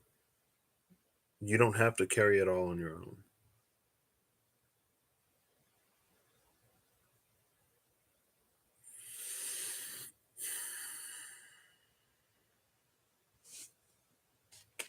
This death card in reverse and your hopes and fears.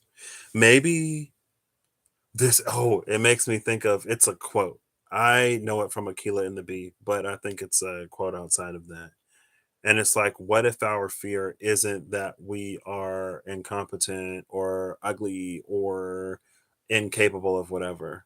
What if what we actually fear is that we're more capable and intelligent and beautiful than we could ever like imagine?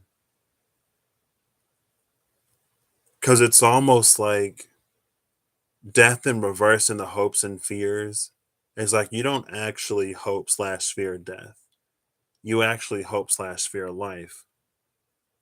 But what is the opposite of life if not death? Type of energy.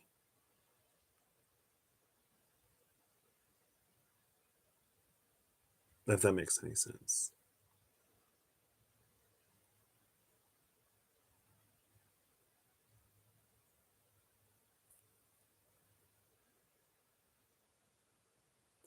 So I don't it almost feels like someone who like loves working in startups or someone who's great at starting things but might not necessarily be as good at finishing.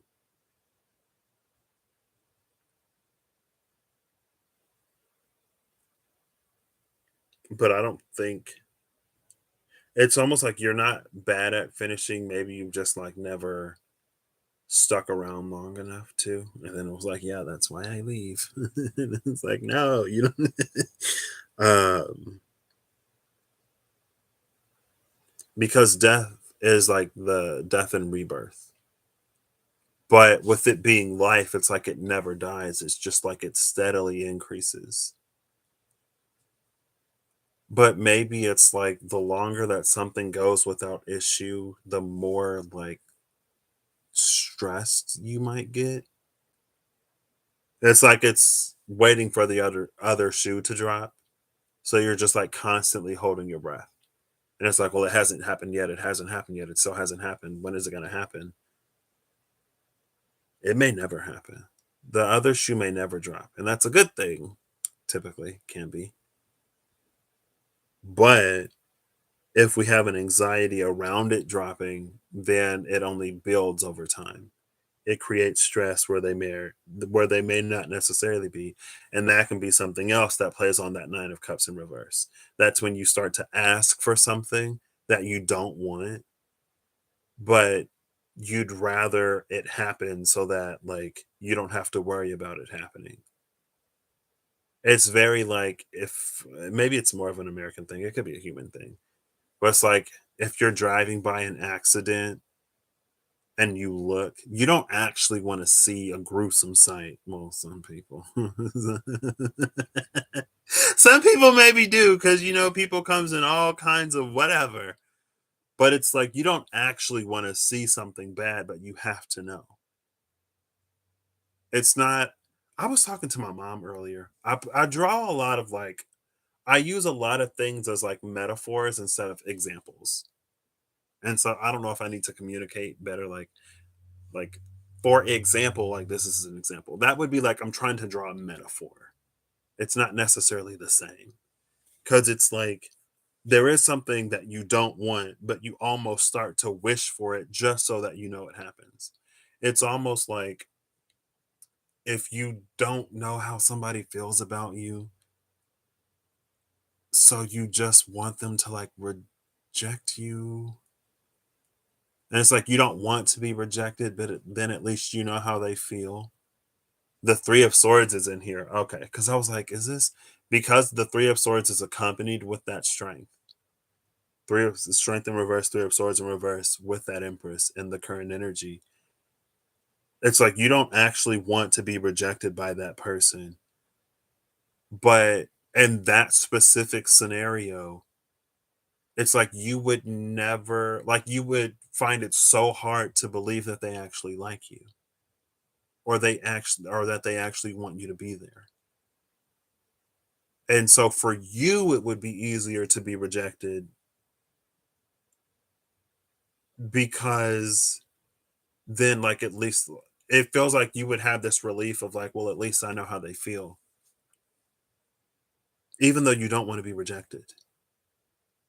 But at the same time, if you weren't rejected because of this, because of other energies here, it's like you would be in constant fear that they don't like you. You know what I mean? So it's almost like it would save you heartache or pain or anxiety and stress just to be rejected up front, even if the person doesn't really mean it. So that's a part of that, like you're unplugging from something and you're plugging into something else.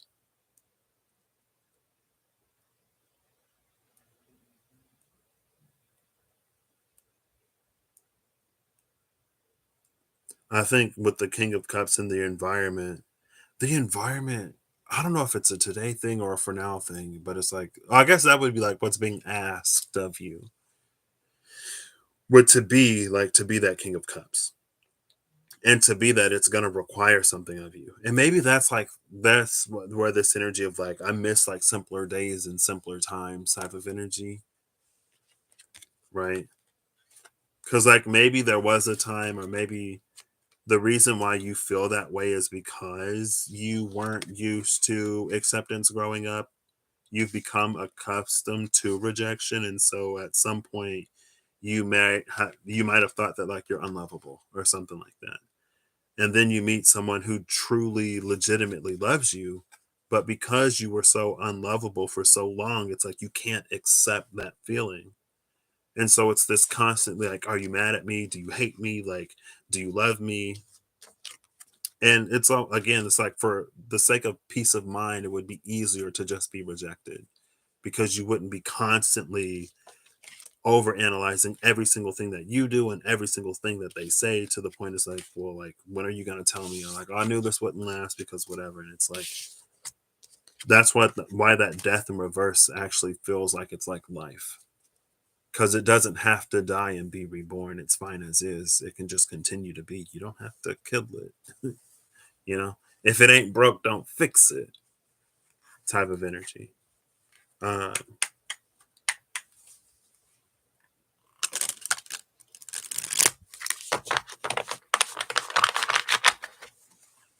I don't know, Gemini, that's a little.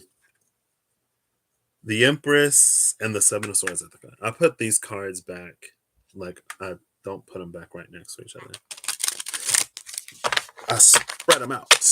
But the same cards managed to come out because that's what cards do. Cards going to be cards, and the message will be the message, and the common threads weaving through the collective will appear in the signs that they appear in, right? So, last but never least of the air signs, Aquarius.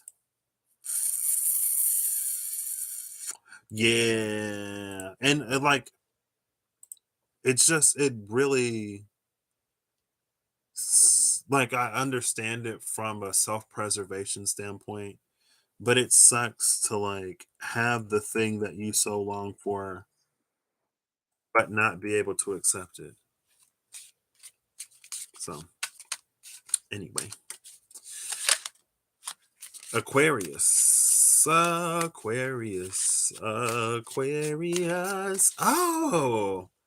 I'm reading the zodiac signs. They're not necessarily in order, but they're not necessarily in elemental order, but they are in the correct procession.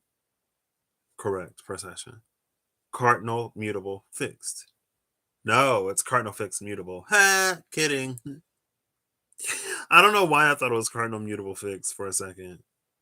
I guess maybe that's something else too overall. And maybe this is still a little bit coming off of Gemini. Because in cardinal, fixed, mutable, there's an assumption that something will end and something new will begin. It'll go back to cardinal. And when you end with something mutable, it's like you're preparing yourself for it to fail. There's something about the fixed energy that's going to fade when it goes into mutable. But with cardinal, mutable, fixed, it's like it's this more everlasting, happily ever after type of energy. Because the mutable is used to correct what arises as a challenge or issue within the cardinal, and then within that mutable energy, it firmly prepares and correctly prepares the foundation so that when things are fixed, it's fixed in a good way. Like imagine a house or a car that you never have to repair because it's just built that solid, it's that sturdy. It's not that planned obsolescence stuff that we kind of have because some carpenter or some automobile dealership, some mechanic has to make a living, so things got to break or else the mechanics and the carpenters will be out of jobs type of energy. Anyway.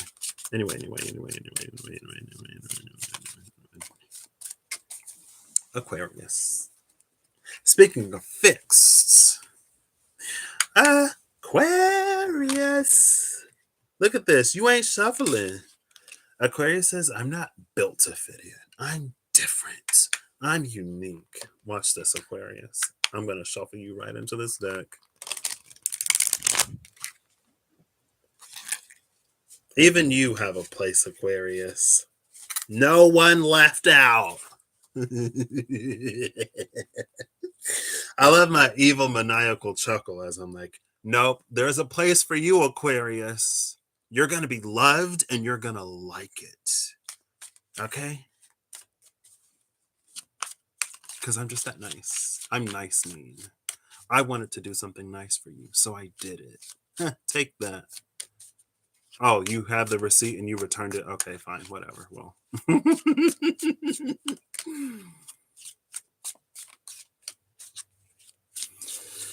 All right, Aquarius. Your current energy is the Seven of Cups in reverse. I'm starting to like bend these cards a little bit. Maybe not. Seven of Cups in reverse is your current energy. Crossed by the Lovers in reverse. At the root is the Knight of Wands in reverse. In the past is the Five of Cups in reverse. And the future is the Five of Wands in reverse. Crowning this is the Devil in reverse. You are the Wheel of Fortune in reverse. The environment is Strength in reverse. Hopes and Fears, the Ten of Pentacles in reverse. And the overall whatever is the Three of Wands in reverse. Literally every single card came out reversed. The bottom of the deck is the Nine of Pentacles upright. I see. I was high key joking. I was high key joking when I was like, Aquarius, you don't want to shuffle into the fold, but I'm gonna put you in the fold because there's a space for you. I mean, the cards are. Did I say the Three of Wands? The Three of Swords is in reverse. You don't want to participate. You're like, I'm perfectly fine with everything being in reverse because that's who I am. I'm the quirky. I almost said the word for quirky that starts with a K. I'm the quirky, unique, different, whatever, and I embrace it. Oh, Aquarius. Okay.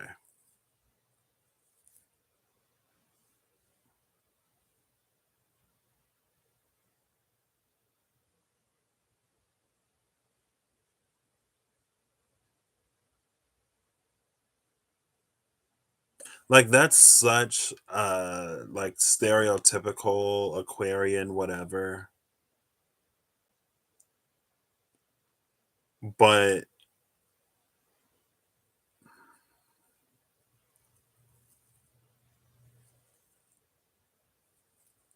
maybe I'll just like so I'll mention it. I guess it's like,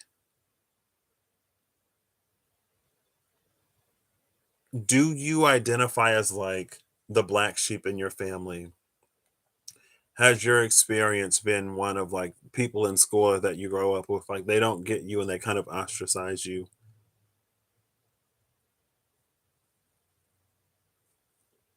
And like,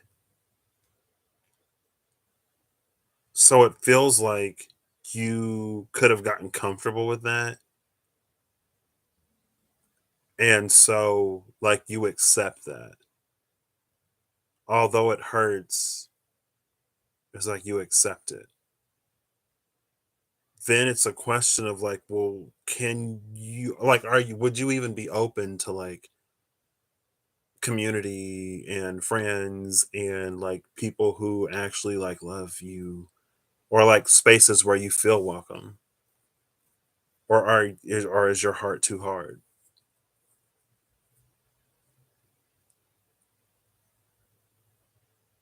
A heart that's hard in that way is actually very soft. Um but when it is that soft, you have to protect it, right? So that had to be said and mentioned because now I'm gonna try to see if there's something else that's here. Because like that was like lowest hanging, easiest fruit, and I was kind of joking when I said that, but then the cards came out, and it's like, oh, Aquarius. But reversals here are a flip of the polarity. So I'm going to read it as a flip of the polarity. I'm going to, like, since literally everything came out in reverse, I'm going to put everything upright, but I'm going to, like, switch the positions. So, like, the root and the crown flip, right? The current energy and the obstacle, what's crossing it, flip. The past and the future, flip. Um, your root is on the floor now. I'm gonna leave it on the floor. That was the devil. So the devil moved down. Hold up, girl. I'm getting confused. I'm confusing myself. There we go. Excuse me. The devil moved down to the root and then it fell off the table. We're gonna just leave the devil on the ground, okay? Because we don't need that energy, right? We don't. No. So you and the environment flip, and then your hopes and fears and the overall whatever flip. And now I'm going to read it upright. I kind of wanted to like pick the card up just so I don't lose it, but hopefully I remember. Well, you're the last sign that I'm going to read with this deck. So, remind me, Aquarius. Don't type it. No one type it. Aquarius, I want you to remind me with your mind. And even if you're not watching this live, send the thought to me in your past, but my future, because it hasn't happened yet, to pick the card up. And then we'll see if I receive the message. It might not be your ability to communicate, it might be my ability to receive. But it's a fun little experiment, because why not? And it'll help you hone both your telepathy abilities and your ability to react and interact across time. It'll make you the quantum telepath. Don't you want to be the quantum telepath? Play along.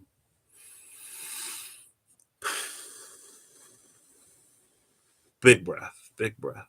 I was watching the part of Scorpio that I did yesterday. I do that sometimes. I like take a big breath in and then I it out. And then I'm like, okay, let's get into this. Aquarius, you are very strong.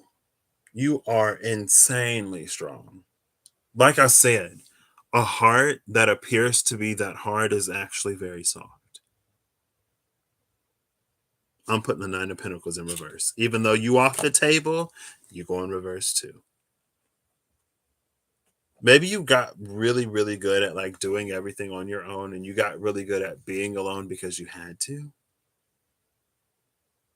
But you don't have to do that anymore. The Nine of Pentacles is in reverse now because now the crowning overall, the overall whatever is the Ten of Pentacles. So it's not for you to do it alone anymore, Aquarius, which is gorgeous. And the devil is off the table now. It's like you ain't even got to worry about them folks no more. And if somebody proves themselves to be whoever, you already know that you're good by yourself. So you can just, it doesn't mean it's not going to hurt. The Five of Cups is here in your future. So you have pain in your future. But pain is in everyone's future. Pain is a part of life. You don't have to focus on it. You don't have to ignore it either. But it's like challenge and hardship is a part of life. Right?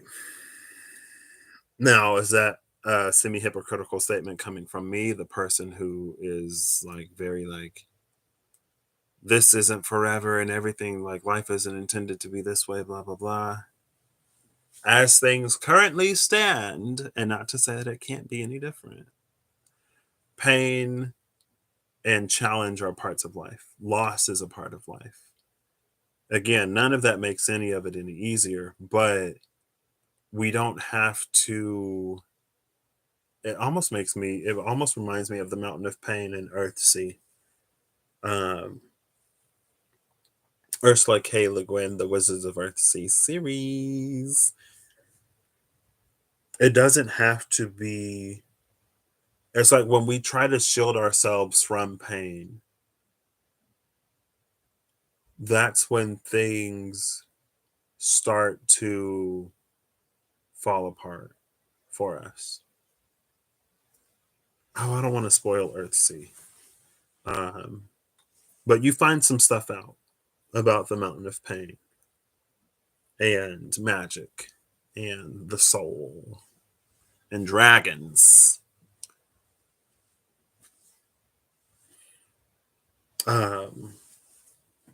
Is that why the Lovers is here? Anyway, sorry. Back to you, Aquarius. So now, because the cards is flipped, it's like conflict is in the past. The Five of Cups is in the future. Honestly, what you're grieving, because it's like it's easy to look at this card and think that the person is grieving these three cups that have spilled. But it's like you may actually be grieving a past version of you. Meaning, it's like maybe there's a part of your hard exterior that became like a weighted blanket for you. You had comfort in it. And almost in the vein of a, a piece of what Gemini was coming out with, it's like when you set yourself apart from others, you don't have to feel the pain of like separation or being isolated when you like do that to yourself. Like you don't have to fear it happening if you already do it, even if it isn't what you truly want. But in that case, it's like it would be more bearable on the heart. Or maybe for some time it was more bearable on the heart for you to choose to do that to yourself rather than face the pain of rejection. Like you isolate so that you're not rejected. Um, and then things change. But yeah, this it feels like maybe it's more you grieving that part of you, or you grieving that way of being, or you maybe not necessarily grieving in terms of grief, but it's like you being okay with putting that to bed. And then you turn around and it's like, okay, I'm going to live this new life. I'm going to be this bold, adventurous. I'm going to be vulnerable. Look out, world. Patrick said that there's a space for Aquarius, so I've come to claim mine. You do that, Aquarius. Aquariuses are some of my favorite people, honestly. Anyway, I love Aquarian minds. I love the minds of it's fine. Anyway, focus, focus, focus, focus, focus. Now, what's crowning this is the Knight of Wands. The devil is off the table. The devil is in the root and it's off the table. The devil being in the root upright is that it brings in a certain element of like trauma. And with the Five of Wands being in the past, it's like it's a history of conflict. Um, your energy right now is the Lovers, and then it's blocked, not blocked, it's crossed by the Seven of Cups. You're in this space. Something has transpired within you, Aquarius, that has caused you to now seek what to not isolate out of fear of rejection. And so, like, you're kind of opening up a little bit more. It's not that you're over your fear of rejection, but it's just that, like, you no longer want your fear of rejection to keep you from finding spaces in which you're accepted. You're being brave. You have strength. You are strength. Your strength. You are strength. Look at you, Aquarius. This is so gorgeous.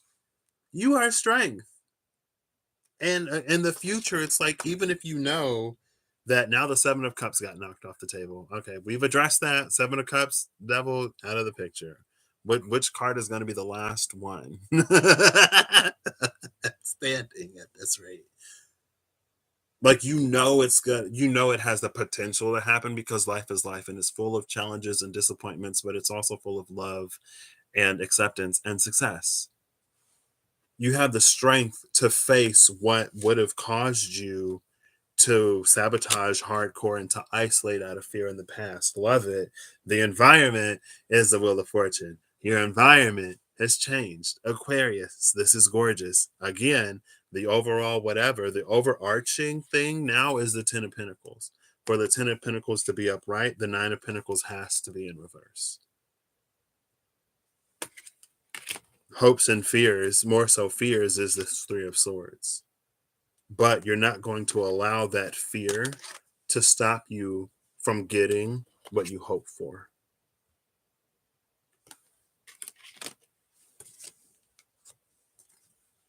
A heart that is that hard is actually very soft.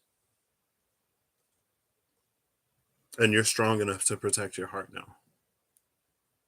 And you can protect your heart not from a space of like you don't have to hurt yourself to prevent someone else from hurting you. You don't have to do that anymore. Because if it's gonna hurt either way, you might as well at least like try, right? What's that song? Is it Kelly Clarkson? I want to say what's that Kelly Clarkson song, but I don't know if it's actually Kelly Clarkson. It might be. I think it is. You gotta get up and try, try, try. I don't know the song, but gotta get up and try, try, try. Right? Anyway, it doesn't matter. I was gonna look it up. This turned out to be so gorgeous. Because now crowning this is what you actually want. It's the Knight of Wands upright rather than the Devil in reverse. And so maybe that is this very subtle shift from like fearing one thing. It's like you're shifting to focusing on what you want rather than focusing on not getting what you don't want. Right? It's like if you want vanilla, specifically if you want vanilla and you don't want chocolate, and someone's like, hey, what flavor do you want? Say vanilla if you want vanilla. If you say vanilla, vanilla is by default not chocolate. You don't have to tell the person not chocolate, and then they give you lemon, and like you don't dislike lemon as much as you dislike chocolate, but you also don't really care for it. And it's like, well, why didn't you just say you wanted vanilla? Right? Not chocolate is everything that's not chocolate. It could be anything. Say you want vanilla. Don't focus on not chocolate. Seven of Cups is on the floor now. Before it was that like it's almost like you come into this space where you want to make choices from a different place. And then these options come in and it's almost like, man, like am I going to choose the thing that I always did? It can be a little bit of like an analysis paralysis, or it could be like overstimulated because there's too many options and then you end up like freaking out or you don't choose anything or whatever. Seven of Cups is out of the picture. The Devil is out of the picture. Just vanilla your way through life. And it's funny that I'm telling you to just say vanilla because you were the one that was kind of kinky. So quirky, kinky Aquarius, and now you're like I'm actually not that kinky. I have to admit that I'm actually pretty vanilla. Well, live your truth, girl. Just because you get at it don't mean you gotta do it. And I say that joking, but it's like just because you're good at isolating, just because you're good at being on your own and doing stuff alone, doesn't mean you have to. You did it when you needed to survive. The environment is changing. You don't have to do that anymore. It's like have Gen Z is so not even Gen Z, it's just like the world itself is turning in a way where we don't necessarily repress stuff as much as we did in the past. Like the internet has been around for maybe it's just it's a byproduct of the internet being around. Because since the internet and like forums started becoming a thing in like the 90s, we've been able to connect to people who have interests that we have. We've been able to find community even if we don't have community where we are. And now it's getting to the point where people can just live their truths and say and speak whatever. You know what I mean? And I am going to pick up the Devil and the Seven of Cups off of the floor. So thank you for reminding me, Aquarius. See, I'm listening. I'm here. I get you, girl. But yeah, I love how that turned out. Loved it. Loved it. And I had a thought about doing that when I was reading Gemini, but with Gemini, I was like, well, I don't know if I'm going to be able to keep track of like what cards were originally where. With you, everything was in reverse. So everything was the opposite. It was actually quite easy because everything was the opposite. And look at that. Look how you naturally just like want to shuffle in now. See? Kinda. It's still a work in progress, but you're doing a lot better than you were, Aquarius. You're doing a lot better than you were. Really don't want to bend these. That's why I don't shuffle too crazy because I don't want to bend my cards. Oh, your final card. The final card for air came out onto the floor. It landed face down, but we're gonna pick it up. It's the King of Cups in reverse. Be that which you wish to connect to and experience. If you want to be welcomed, be welcoming. If you want to be loved, be loving. If you want to be fierce, then be fiercing. I don't know where that last one came from. Whatever you want to be it. Life is too short to be somebody else. Page of Cups in reverse. King of Cups. I'm going to shuffle it again. So it's not your final card. I just wanted to shuffle those before I picked up these other cards. So. Oh, come on. Oof, I managed to pick up the Seven of Cups. Where's that Devil card?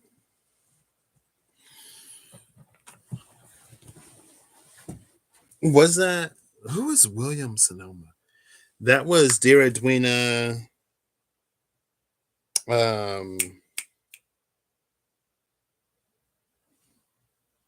It's Fork, Knife, Spoon. I just remember her going like, William Sonoma. I just heard the lady go, William Sonoma. Or was that Say No Thank You? Was that Say No Thank You? Maybe it wasn't. Maybe that wasn't. Maybe it wasn't Say No Thank You. The song is like, just say no thank you. Say no thank you. Say no thank you. Shalala. Say no thank you. Like, you can just say no thank you. You don't have to be rude. And you don't have to go along with something that you don't want to go along with. Fork, Knife, Spoon, Dear Edwina.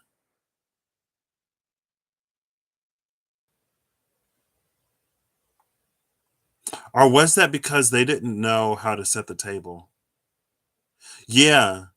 Was that Carrie? Dear Edwina, my life is a mess. I've got such a problem and I'm under such stress. My grandson set the table and it's really not fair because, oh my gosh, all these utensils go who knows where. Can you help me out? I'm really in a quandary. At least I'm glad that grandma didn't make me do the laundry. She didn't know how to set a table. That's why it was like, William Sonoma, come help me teach her how to set a table. Maybe also, don't be afraid to teach the people in your life how to love you. Don't be afraid to like speak up in environments, like maybe at work, and be like, hey, like, I didn't really appreciate that, or I didn't appreciate whatever. And it's like, especially when it comes to the people in your life, like the people in your life who you love and who love you. Like, I personally, maybe I'm setting the standard too high, but I personally feel like we should be able to have conversations like that with people that we love and that love us.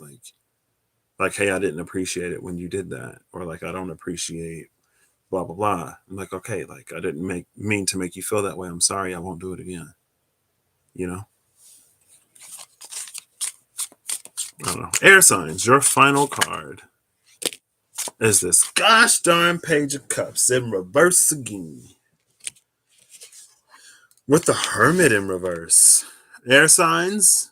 Just like it was time for fire signs to go out and blaze those trails, air signs, it's time for y'all to open it. It's time to open it, because nothing changes if you don't say anything. Nothing grows in a vacuum. Bottom of the deck is the Six of Wands upright. This Six of Wands upright, I feel like it's both an acknowledgement and a congratulations for the things that you've been through. Most people are the way that they are for a reason. You know what I mean? And you are probably no different. You don't have to discount everything that you've already been through because it got you here today. You know what I mean? But moving forward, you may be asking for something that requires you to be a little bit more open. And it's very like, well, I've never had this type of relationship, or I've never been in this kind of dynamic, or I've never had like a boss that I don't hate. And it's like, but you'll never learn unless you start. Air signs, the y'all's cerebral, logical, know everything air signs. Well, you ain't gonna know nothing different if you don't do any different, right? Everybody starts somewhere. And again, it's like the divine will put people in your life to like do that with. And it's very, maybe it's like that stepping stone energy, right? I picked up the Book of Heroes Tarot. I don't want to use this for earth signs. I really don't. This is going to be longer than 3 hours. I have failed my mission unless I can make earth signs 10 minutes each. So, Taurus, Capricorn, and Virgo, y'all getting shortchanged because I don't want this to be 3 hours long. I'm already half an hour over. Get over it. I'm kidding. I'm kidding. Like I said, I'm not gonna do that. I'll just try again next time and stick to it, maybe. That if it needs to be said, it needs to be said. I'm not gonna, it's fine. So, earth signs, earth signs. What time is it? Oh, okay, it's like 8 o'clock. For some reason, I thought it was like 8 o'clock hours ago, and I was like, "Oh gosh, that must have been a different day." It's 8 o'clock now. Oh, I'm right on time. Okay, yeah, yeah, yeah. All right, all right. I don't want to use this. The other option is the mystical medleys. Oh gosh, I feel like my right cheek is getting a little stiff.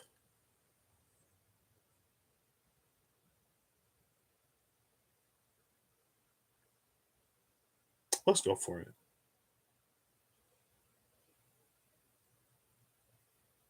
I've already used these two. So I have the happy tarot I'm going to use for the collective at the end. I've already decided. So I have the mystical medleys, the Starman, and the Book of Heroes. The Book of Heroes is kind of dark. Not dark and like it's like hard to see dark. Some of the stuff. So that's why I don't want to use it. Oh, but I don't want to use the mystical medleys either. And I used the Starman like recently ish. Actually, have I used the Starman recently?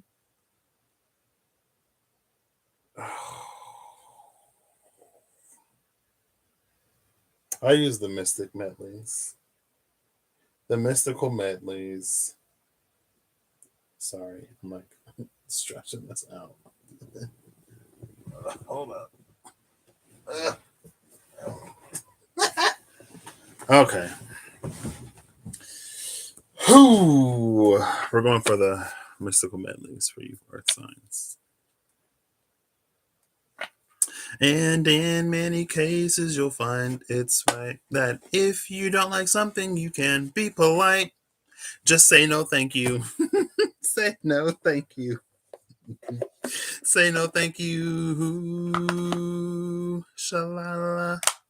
Say no, thank you. Just say no, thank you, earth signs. You ain't got to read somebody for filth and be like, I would never. Me? No. Girl, you could have just said no. You could have just said no. You didn't have to hurt my feelings. Why'd you have to hurt my feelings? All right, earth signs. When's the last time you had some good food? Or am I just talking to the Tauruses?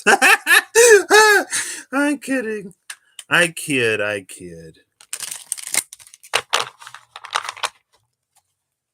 right.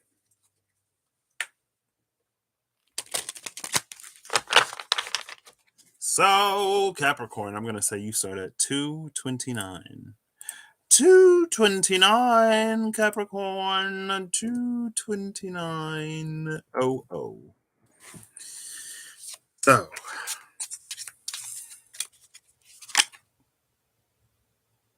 ooh. I took it for everybody else. I'm not. The Ace of Cups flipped over in front of like 3 other cards. It was a little too much. All right, Capricorn. Oh, Capricorn is like leaping. Okay. And I'll give it one more of these. I'm using reversals. Reversals are like the other side of the polarity. What does that mean? I've been figuring it out as I go. If it's the past and it's reversed, maybe it pulls more on the future.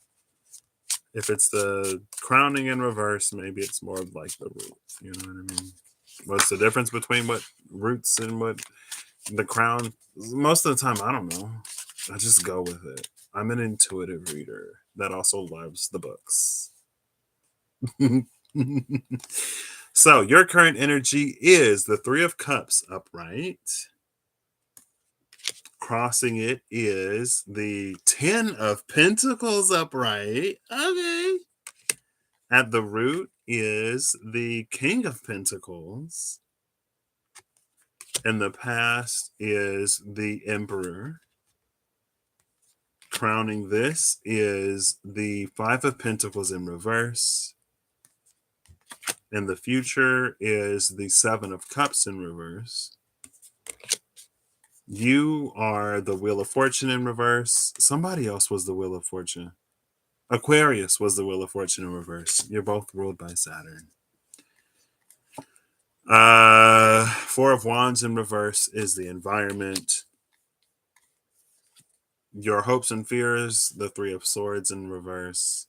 And then the overarching whatever is the Queen of Wands in reverse.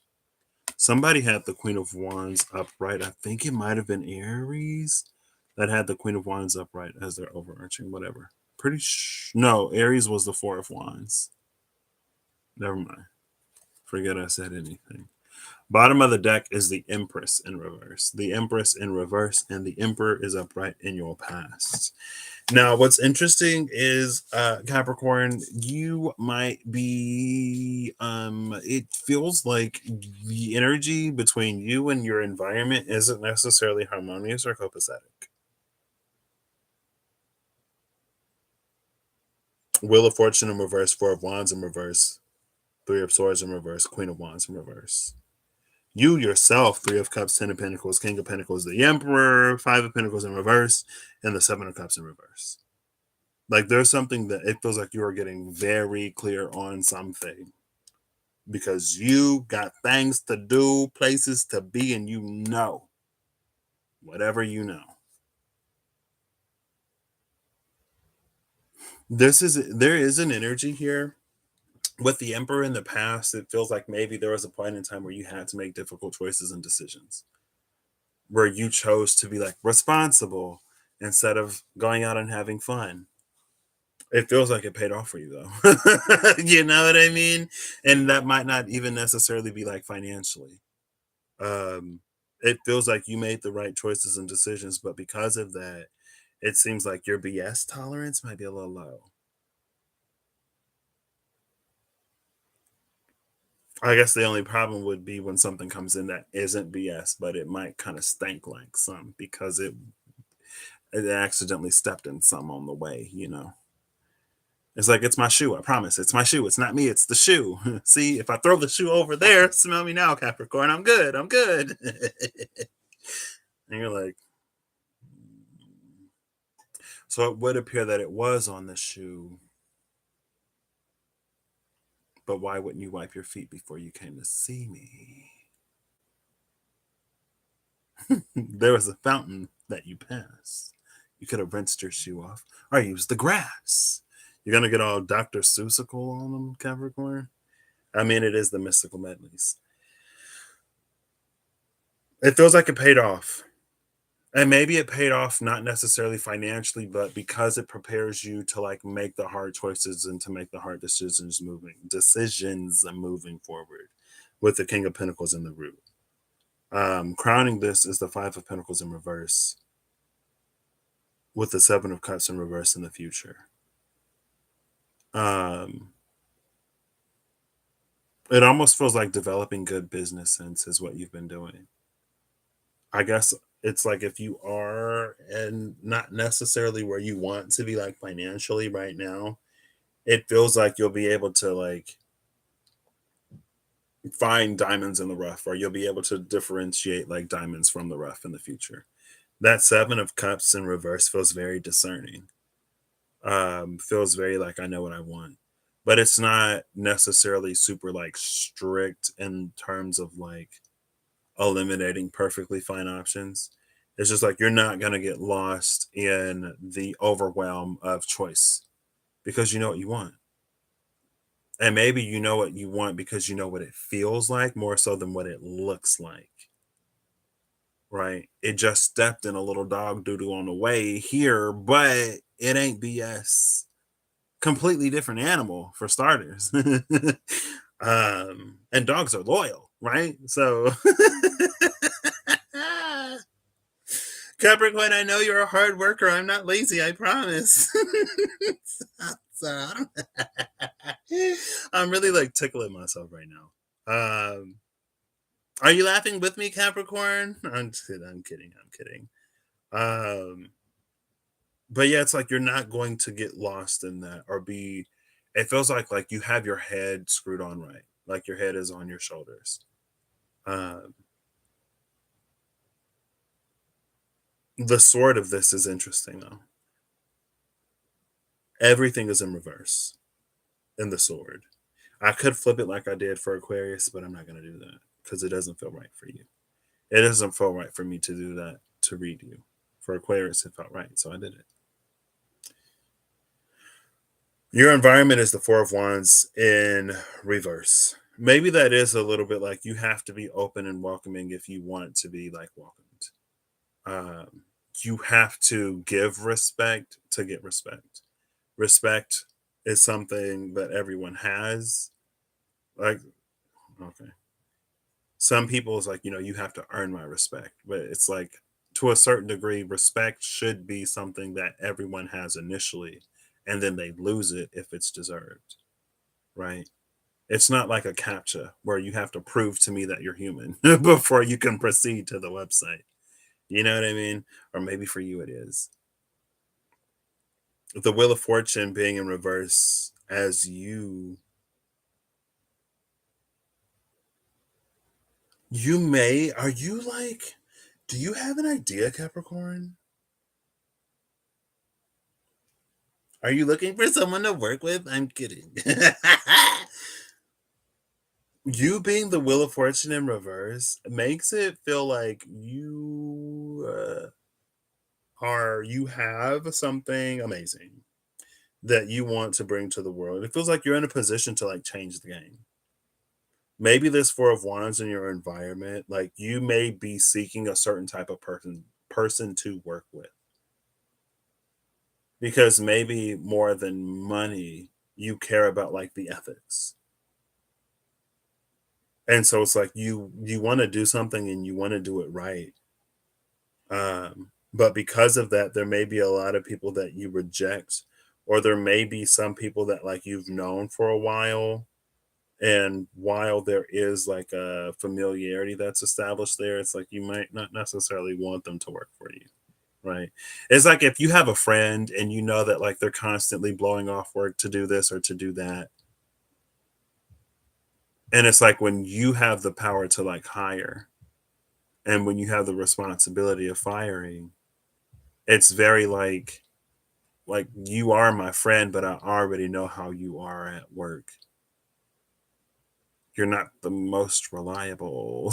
And I'm trying to actually do something. So like while I do appreciate your friendship and while I do love you, but like I don't want to like I already know that you're not like you're gonna blow this off like you would blow off anything else. And then I just be putting myself in a position that's not great. And then like, well, that person is your friend, so shouldn't you still give them the job even though you know that they're gonna blow it off? And Patrick's world, like no, not necessarily. You know what I mean? And maybe like the hopes and fears is like you don't want to be seen as harsh. Maybe it's like there, and then the Queen of Wands in reverse is like the overall whatever. Um, maybe it is like, because I guess the Three of Cups is your current energy. For a Capricorn that is already like in the professional world, it might be one of those like, it almost does have an energy of like someone who's worked at a company for a really long time, but they're not like performing.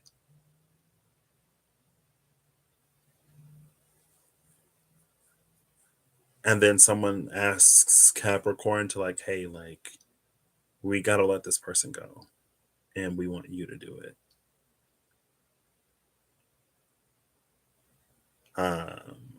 Which isn't necessarily great. Excuse me, but in general, it's almost this like you can't necessarily take everyone with you type of energy. With the Three of Swords and your hopes and fears, maybe it's like you don't want.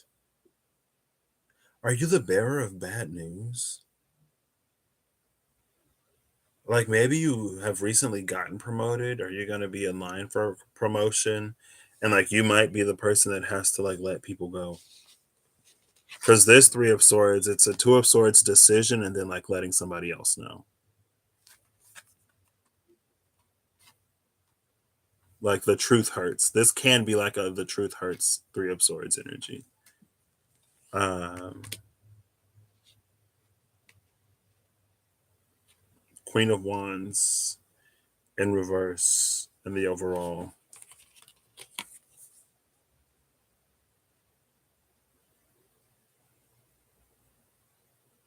There are three cats in this deck. Oh my gosh, is this Amelia Earhart?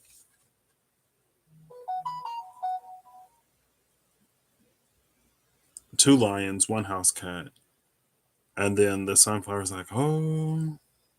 She's like, she's like, there are two people who stand in front of me, and I only have one sunflower. That's a difficult position to be in, Capricorn. I don't envy you. I don't really envy most anybody, but I'm the type of person where I choose to be inspired rather than get jealous, but that's fine. That's neither here nor there. I don't necessarily choose to be inspired, I just get inspired.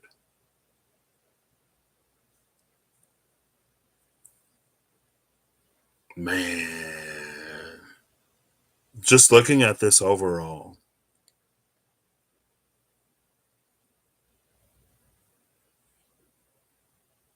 maybe there was a point in time where you could just like fire people because it was for the overall sake of the company. Maybe you yourself are going through this place where it's like where you realize that like employees are more than just like numbers, or they're like they're not disposable, they're not tools, they are people. They have lives, livelihoods, families, hopes, goals, dreams, aspirations. They need to be able to provide for whatever. And maybe in the past it was a little bit more like, well, you're not performing, you didn't do this, you didn't do that, you're not meeting, you're not like your performance isn't up to snuff, you're gone, goodbye. You are the weakest link, goodbye. Goodbye, however she did it.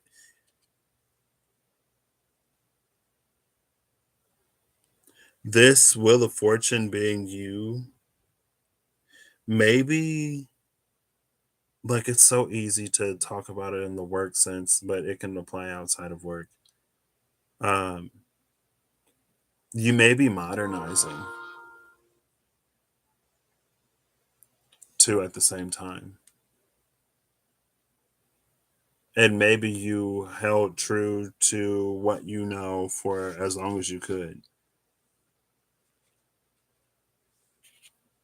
It makes me think of, if you've ever seen a Gretzko, it makes me think of Tone with the abacus rather than like a calculator or the computer. How he did everything on his abacus and it took longer. He was really good and he was really fast with the abacus, but it's like no matter how fast you are with an abacus, if you get a complex equation, it's going to be easier, quicker to like copy paste it into Wolfram Alpha. Ooh, going back to the Wolfram Alpha days, goodness. What is the derivative of 7x squared plus 2x? Ooh, also, Chegg. Okay. I didn't have a Chegg account, so I was at a disadvantage, but it's fine. It helped me learn rather than like I remember sitting in math class one day and we were going over like the homework or something, and the TA was like, "All right, what's the answer?" And somebody was like, they answered what it was, and then he was like, "Okay, like, can you show your work? Like, can you come up and walk us through this problem?" Because it was more complicated. And the person was like, "No, I just copied it from Chegg or whatever." And it's like you get the right answer, but then you don't know how to do the work, so you can't replicate it. And maybe that's something else. It's like you're not looking for the right answer. Maybe this is more like interviewee.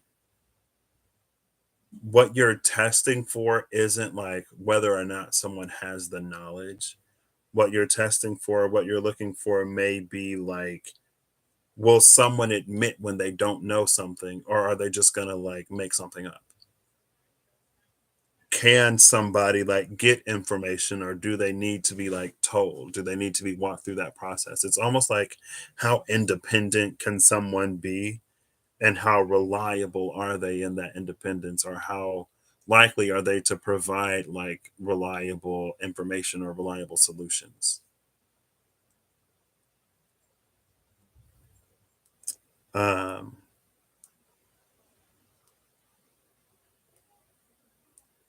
and it all depends on the nature of the work. I see the shadow of a person in the Seven of Pentacles. Oh, it's not a wow. It's not a shadow of a person, it is a person. Wow, sorry, I apologize, that was rude AF. Well, it was in reverse and it was far away, so I was like, it seems like there's a shadow like lurking behind this bookshelf. Maybe that's just like you looking for someone who has a certain set of qualities, who has all of these qualities, but you don't know who they are. Like you're hiring, you're looking, and this like there are friends and there are people that you know, but first like, and they might have some things, but it's like they're lacking in some ways, and like you're looking for the perfect candidate. I don't know what this is. I mean, if you are the Wheel of Fortune, like it's just like how somebody wouldn't just leave their kids with anybody. How some people, a lot of people, most people, some people wouldn't just leave their kids with anybody. Like they do a fair amount of research. You know what I mean? Especially if you have the luxury of choosing like daycare options rather than like being like, this is the only one that I can afford because I got to go to work. You know what I mean? Because and the Seven of Cups is options. So when you have the choice and when you have options and opportunities, then you can afford to be more discerning. When you don't, you kind of got to make do with whatever you have. Capricorn, you are like, no, wait. Yeah, it's about to be 20 minutes. Oh, you're right on time. I felt like I was spending so much time with you, Capricorn. But I'm not. It's fine. Sorry. um, yeah. But it's like you want to be really, it's like it's a brainchild or something like that. I don't think it's necessarily a bad thing to be discerning. Um, like I said, in the future, you know what you're looking for. And if you don't, it's almost like if you start to compromise here and if you compromise there, you end up compromising the integrity of the finished product. That's how you end up working with people who are like kind of shady, or like they were making these business deals on the side and we didn't even know, or they ran away with this amount of money, or like now the company is under fire for this and it was like one person on the team. But now the company as a whole, now everyone who works there, especially the leadership, are marred by that one person. It's not a bad thing to be discerning for you, Capricorn. It isn't. Because it just feels like, again, like you are so whatever. You don't want to be like overly picky and over to the point where like nobody meets that, but it feels like there is someone out there who you will come in contact with, who you will meet, that fulfills that. You might just have to get creative with your interviewing process. or not even necessarily get creative with your interviewing process. Um, but it's like maybe just like know what you're looking for. And if someone doesn't have the knowledge or information, but you're confident in their ability to like acquire it, then like that's you can like that's the person for the job. Because if the person with all of the information is somebody that like lowers morale and like people don't want to work with to the point where like they can't stand to be in the same room or in the same whatever with that person, again, like it can lower performance just because people are like you. And that like the environment is also important. Capricorn would be the one that takes that into consideration. Because again, it feels like you are very aware of a lot of things. Empress in reverse at the bottom of the deck is interesting though. Uh, it's almost like the Empress would be getting the Emperor pregnant.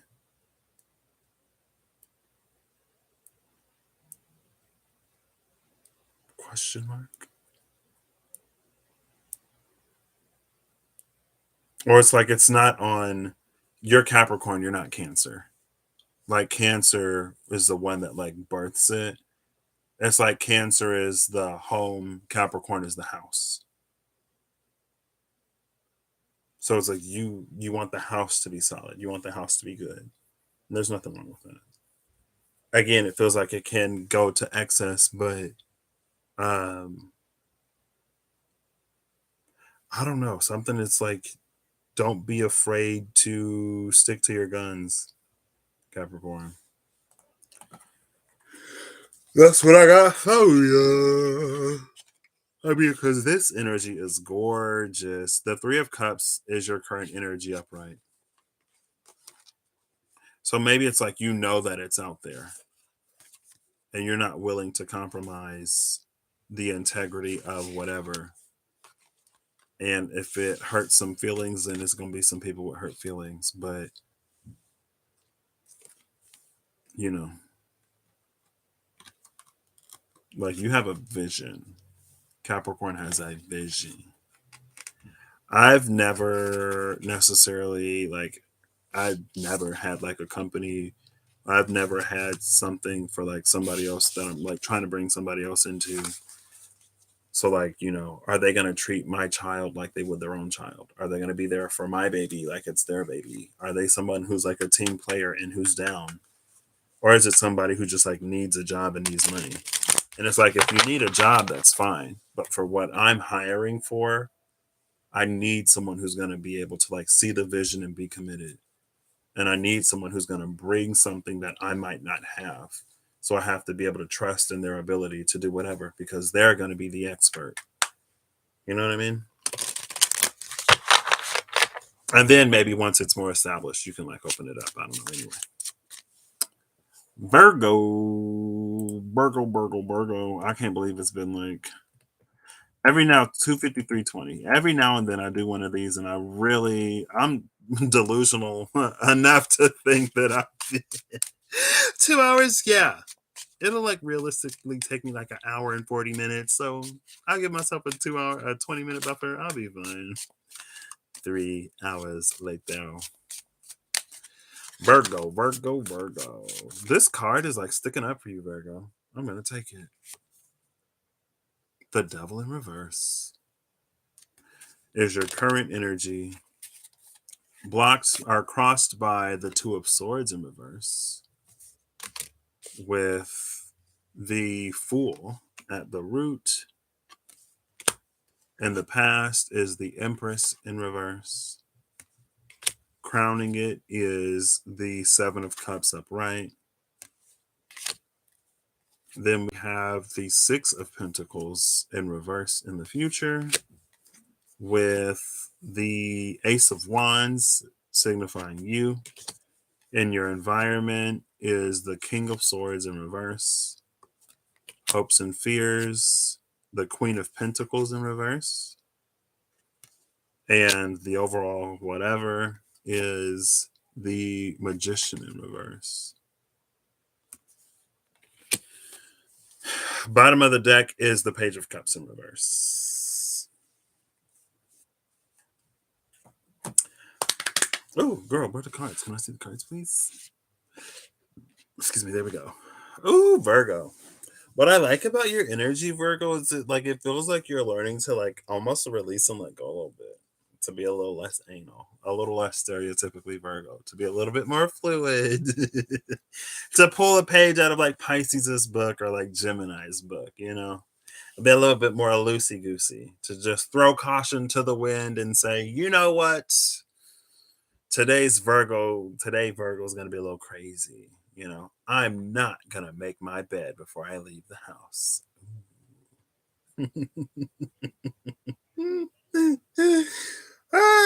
It's fine.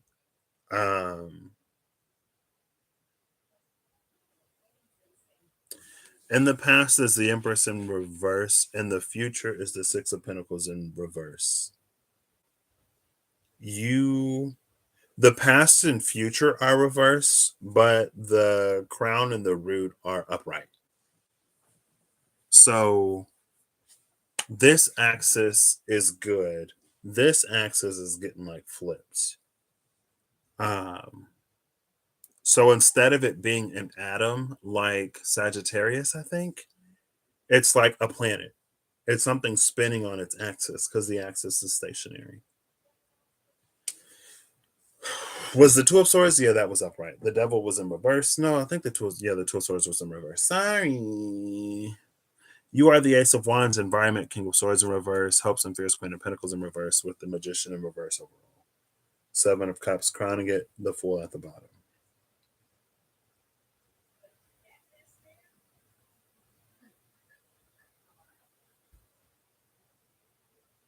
I hear my mom.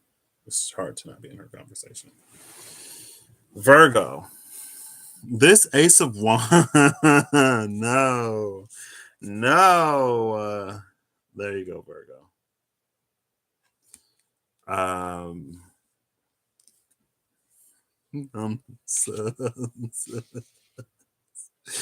Ooh, I'm sorry. Okay. We're not going to go there. A lot of these topography, overall flows of energy. Even though both of the cards are reversed in the past and the future, the energies are very similar. This makes me think of the girl from that one anime who held a baby inside of her body for 400 years because the world wasn't right. The world ain't right, so she forced that baby to stay inside of her. Luckily, the baby didn't age inside of her and just explode from her belly like aliens or whatever. I never saw the movie. Was that Predator? I don't know. Like I said, I never saw the movie. But the baby was born as a baby. But she held it for 400 years. There's something here. Maybe you've had a vision for a while. The Empress is in the past. She gives birth in the future. But something about that reciprocating energy of the Six of Pentacles also extends back to the past. So it is like you're building a foundation for something.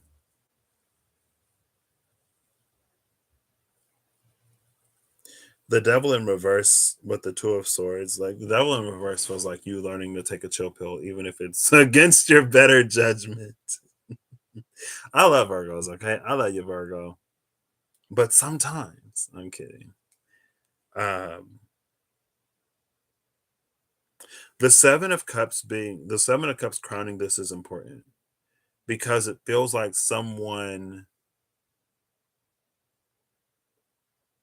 it's about expanding your horizons. Either someone is going to offer something that you would never think of, or someone like has a certain skill set. It's just like the reason why you may be feeling pulled to like let go or to release is because something or someone else is going to like step in some way, or they may offer you something in some way, and as you are, there's too much resistance that you hold to this thing. That's why the Empress has been holding her baby. um with you being this Ace of Wands, you are the Ace of Wands upright, but the overall whatever is the Magician in reverse. The Magician holds the wand. That is his tool. I mean, every element is his tool, but magicians are known for the wands, right? Environment is the King of Swords in reverse. Queen of Pentacles in reverse is the hopes and fears. This is interesting. It feels like this is almost like you having a knowing knowledge or awareness that something isn't right or that something isn't sustainable, but you don't necessarily do anything about it. With the Queen of Pentacles in reverse and the hopes and fears, maybe it's because there was someone who was depending on you, or it's because you didn't know if something was like strong enough to stand on its own.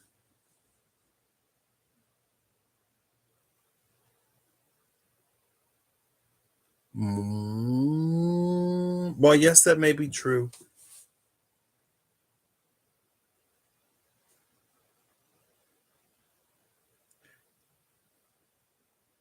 I think, Virgo, you might have to let somebody fall. With the Magician in reverse being your overall whatever,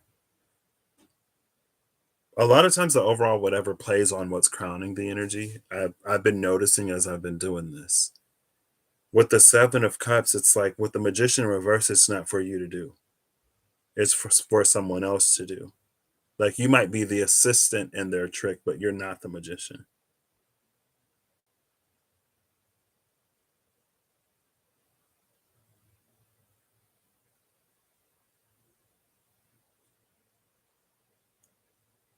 So this might be like a kid that you might have who like they're leaving the nest and you got to let them fly and make their own choices and decisions. It might be like if it is work, and like if there's something that you've mentioned to like a boss or a coworker or whatever and they didn't pay attention, they didn't listen, it's like, well, you're just going to have to let them do it anyway. Let them make their own mistakes. Um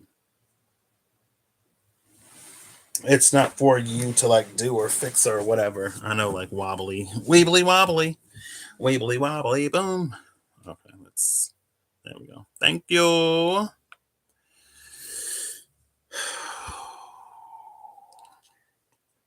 Page of Cups in reverse at the bottom of the deck. It's like, how else would they grow?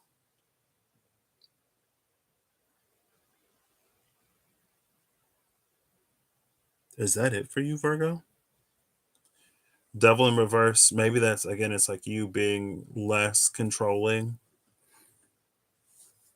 but it's like it could just be like you not coming to someone's rescue.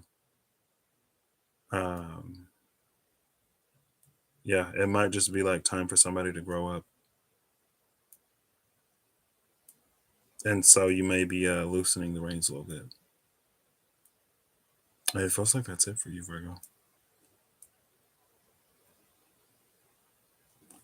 I'm going to give you an extra card because I like you.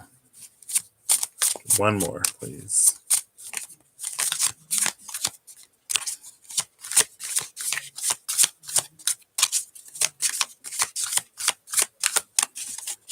Maybe. Just one, Virgo. I'm trying to give you an extra card because I like you, but nope. So that's it. All right. Bottom of the deck now is the sad squirrel. Yeah. So maybe like leave things as is. Leave things as is. You don't want to interfere because then it feels like you'll get some sad squirrel energy. It's almost like this is the divine saying, like I said when I said, don't go looking for more trouble. Get out of here. Get. I've already told you what you asked for. Get gone. Get out of here. You received your answer. That's your reading. If you don't like it, find someone who reads Virgo in the way that you want them to, whatever. It ain't for me to give, you know. And I think that's what last time I read through the zodiac, yours was very like, I think it was Pluto, where like there wasn't a quest for Virgo, or it wasn't for me to read on what Virgo's quest was, because maybe I wouldn't have read it right, and the divine wants somebody else to communicate it to whatever Virgo may have come across this. Um, they want them to get the message from somebody who can communicate it in a way that I can, or whatever. Or maybe it was just that, like, Virgo, you're good. I don't think that we always have to be going through something or whatever. And I'm not going to keep going until something comes out to create a situation where there isn't one. Um, but that was it, Virgo. It's like, you know, just loosening the reins, letting somebody make their own choices and make their own mistakes. Because how else will they grow? If you always give someone the answer, then how will they ever learn? In a professional sense, it might be like somebody may grow to appreciate you because they'll be like, man, Virgo did tell me. Virgo warned me about this and I didn't listen, and now I'm in this mess. Maybe there's a greater, bigger plan in place in motion, you know. No. Are you serious? Taurus 30620. Last but never, ever, ever least is you, Taurus. So 9 times 2 is 18, plus a 0 is 180, divided by 60 is 3.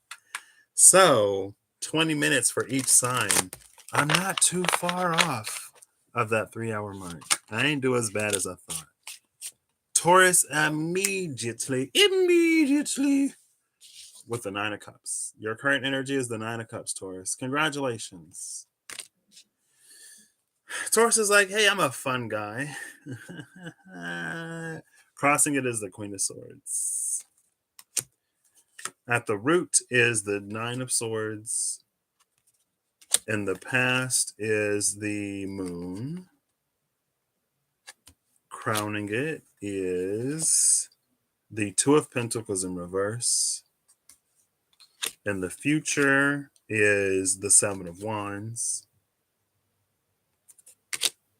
You are the Temperance in reverse.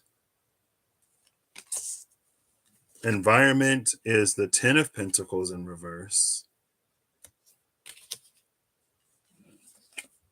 The hopes and fears is Judgment. And then the overarching whatever is the 2 of Swords in reverse. Bottom of the deck, the 5 of Wands. This 5 of Wands is a really good batter. He holds every single wand. There is no conflict. There is no competition here. It's not external. Taurus, interesting. So I've been doing this, and so often the overarching whatever plays on the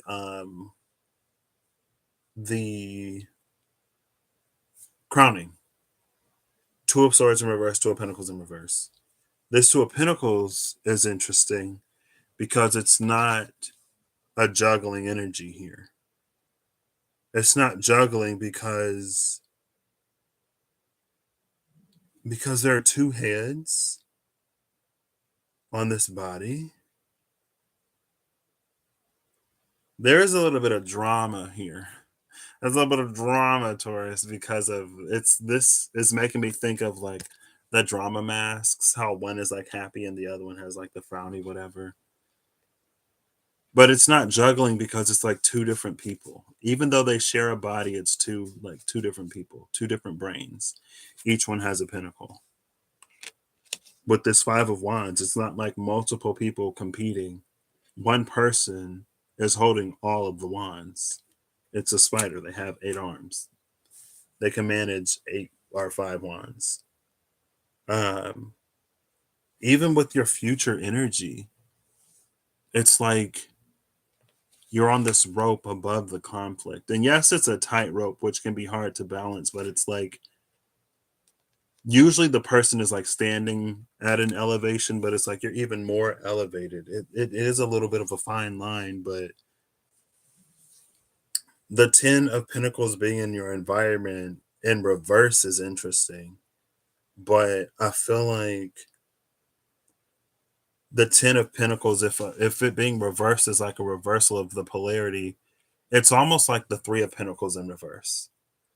Right? Like it doesn't matter if you are working with somebody else or if somebody else is working with you, that collaboration is still happening. With the 10 of Pentacles being in reverse, though, maybe it's a little bit more of the energy of like an inheritance rather than you like establishing a legacy. It might be like you inheriting a legacy type of energy. You know what I mean? Could be. Or it could be your effect on the environment. Oh, 1 second. Oh, woo! There we go. I popped something.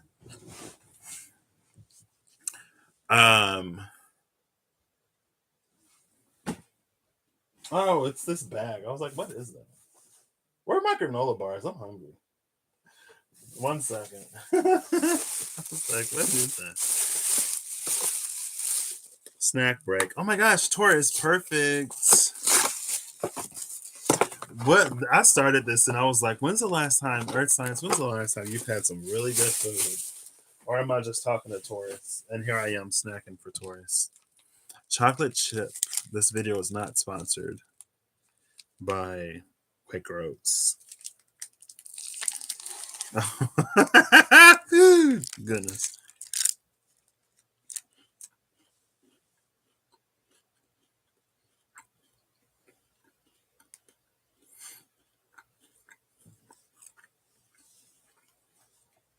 Taurus, there are certain things that are not for you to know.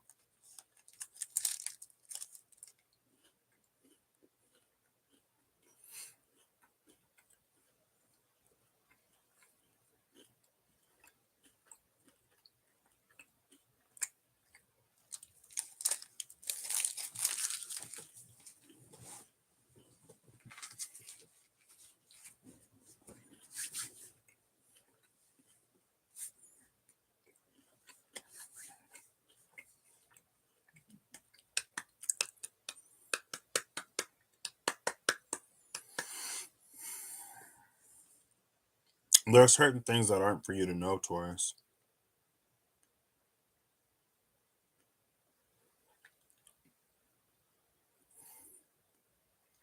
And that's like this. It's not meant for you to know. So you don't have to stay up racking your brain about how is this going to work out or how is that going to work out. It ain't. Those who need to know. And if you don't know, Taurus, then you don't need to know. But because of that, the 10 of Pentacles being reversed in your environment, what you're going to be known for, what you have to contribute, you may not have necessarily even found yet. Presence is going to be your greatest asset moving forward.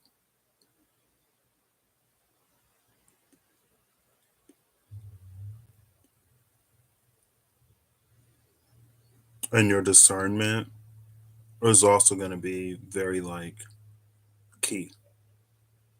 Because it feels like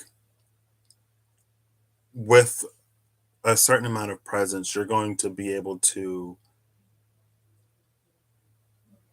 It's almost like um, if you're in an environment and there are a lot of people who you hear like complaining about a certain thing, and then like you notice that there's a problem because everyone's complaining about it, or you just observe people as they go about their days and like you can their day-to-day life, and you can see that like, oh, if they had this or if they had something like that, their lives would be made easier. And then it's like you're the one who can come up with a solution, and then like that's your success. But without that level of presence, it's like you would have never noticed that thing. Maybe you can feel a pull that there's something for you to do, and maybe that's where like this up at night Nine of Swords is. You are wanting something though, and your prayers are heard. But can you believe it?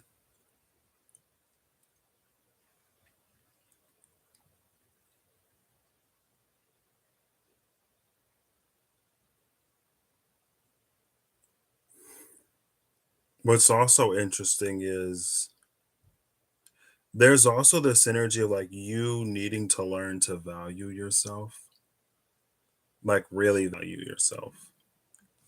Because with the Two of Swords in reverse, it feels like the decision is going to be yours.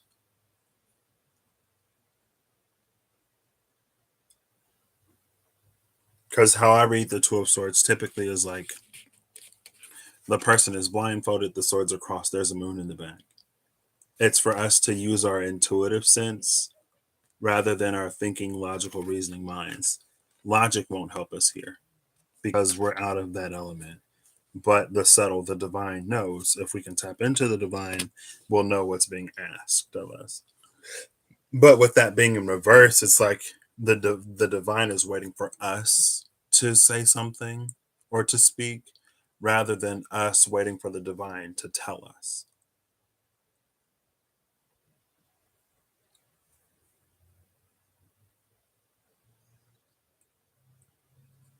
This is really interesting.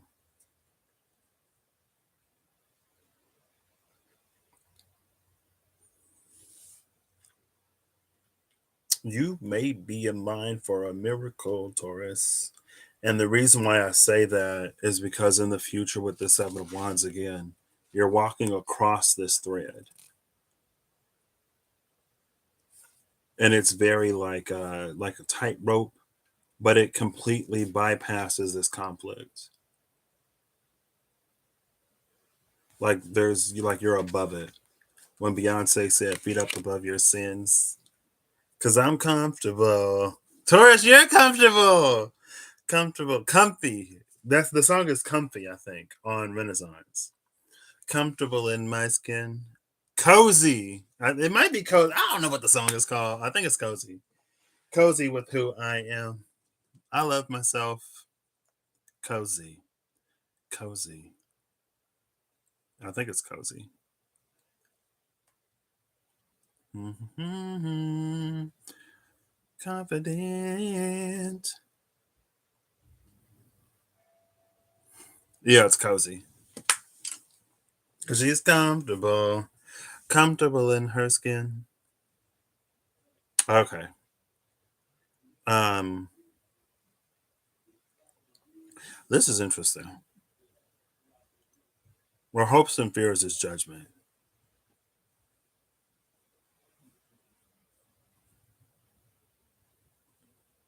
Um,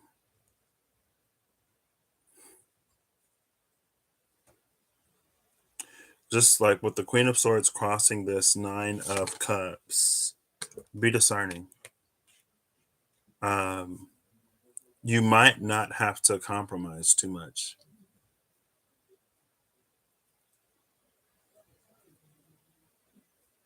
Um,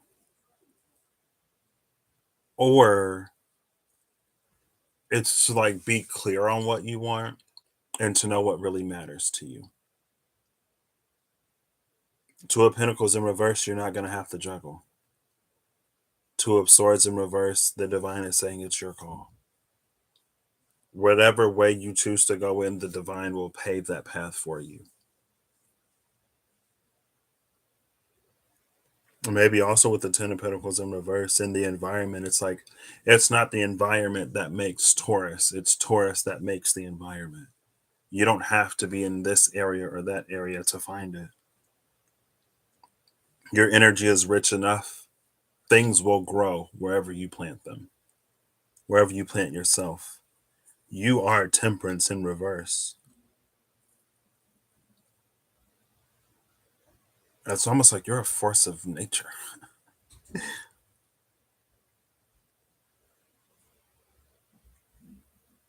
So invest wisely, right? When you got good energy, you can't just be throwing it at everything. Even though everybody might want to taste, you're going to be beating them off with the stick, Taurus. 5 sticks to be precise. I'm kidding.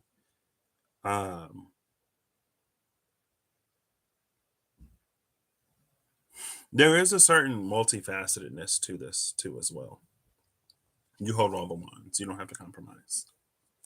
Or it's like you not having to compromise. That's like you they don't have to be competing desires. You can have multiple at once. You can be multiple things all at one time. You don't have to limit yourself to just one. Right? Like they can be descriptors, not labels. They don't have to define you. They can describe you.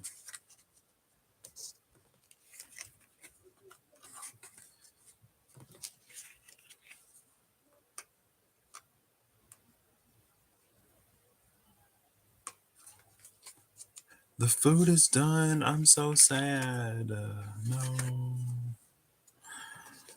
It's time for me to get my little Taurus moon in the kitchen and get a plate. Like, you're not the empress for no reason, Taurus, basically.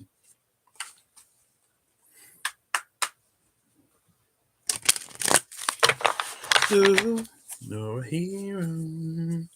You survived what you've been through.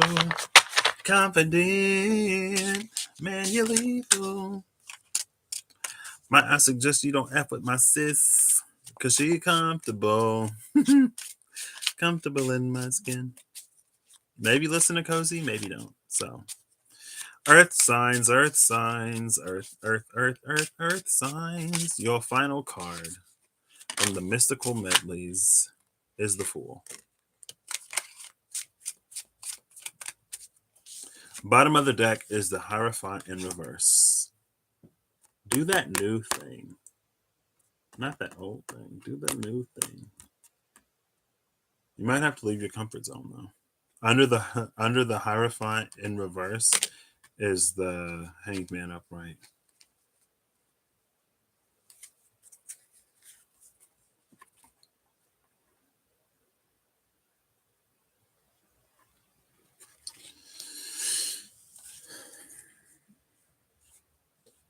It's almost like you're free in some way.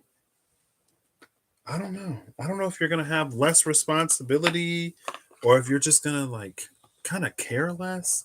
It's not that you care less. Maybe you just don't take on what's not yours to take on. You know what I mean? Earth signs.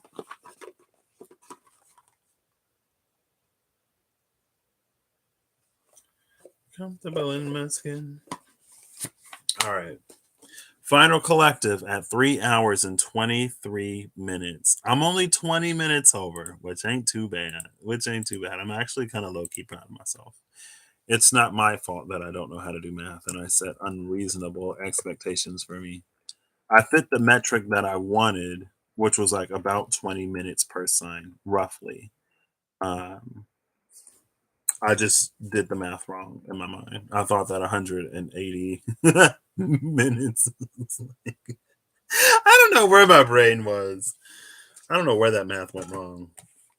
But I'm going to use the Happy Tarot. I'm pretty sure this was gifted to me by the ever amazing Matthew. If you see a blue heart somewhere, it's probably Matthew, especially if it's accompanied by a song. So we'll do this one a little bit more. Not a little bit more. This one will be the collective. So maybe the collective is like if your sign didn't resonate with you in particular because it was for someone else. The collective is just collective. Is that justice? It is. Justice and the Four of Wands. Justice and the Four of Wands. What?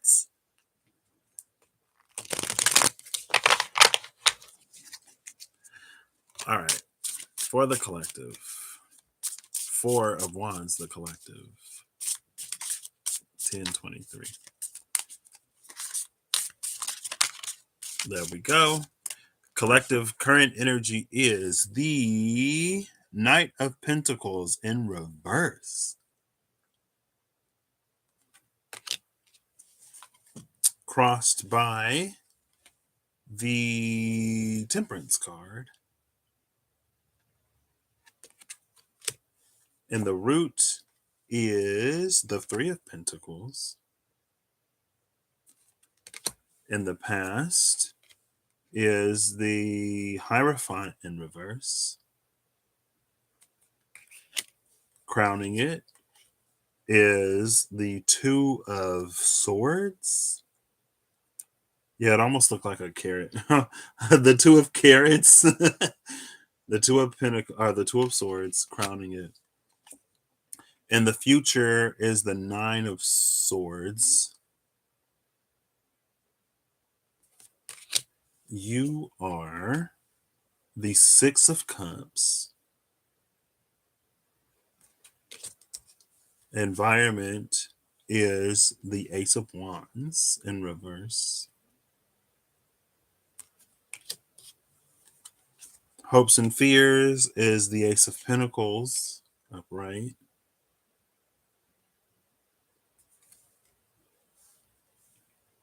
Or is that the page? It's the page, sorry. I think it's the page. Yeah, the Page of Pentacles upright. And then the overall whatever is the Ace of Swords in reverse. Bottom of the deck is the Nine of Cups upright. Nine of Cups upright at the bottom of the deck. I'm going to read the book. I love this book. The Nine of Swords is upright in the future. I want to see what the book says about the Nine of Swords. And you'll see why when I read it. I'm curious how they're going to spin this one. The Nine of Swords. It's important to separate nightmare from reality. Everything will look more hopeful in the cheerful light of day, and then you can deal with things rationally. You can find happiness by facing your fears. So every card in the book for this deck is like, you can find happiness in, where's the happiness in the Nine of Swords? Know that the nightmare isn't reality. You'll find comfort in the light of day, and you can find happiness in facing your fears. So, what came out? The Knight of Pentacles in reverse, crossed by Temperance.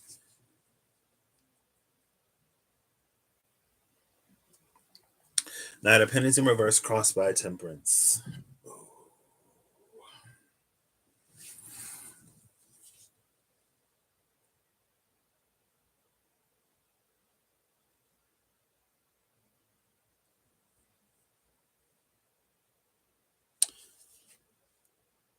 Collectively,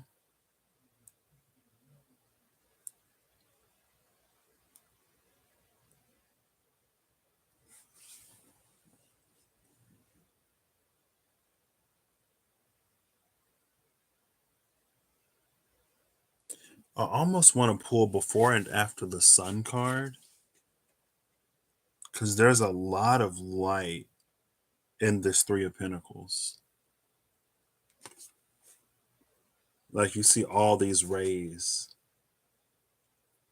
The Sun card came out collectively in the Nefertari Tarot at the end, I believe. And it was like the sun is extending all of these hands. And the Three of Pentacles was also there. It was the sun and the Three of Pentacles.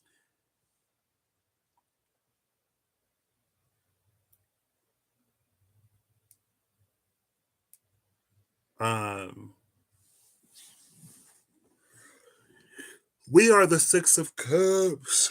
Excuse me. The collective is the Six of Cups.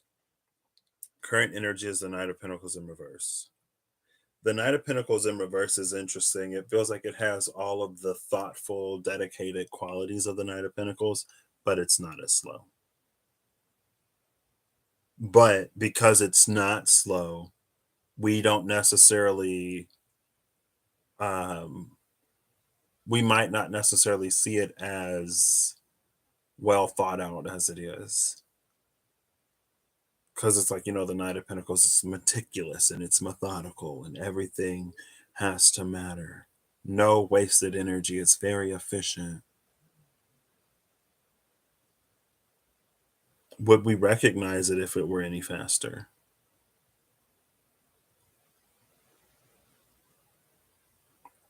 Crossed by Temperance. Temperance, it feels like there's a dynamism to the process.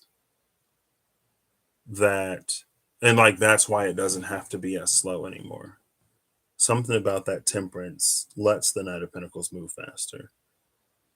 With the Hierophant being in reverse, it's almost like instead of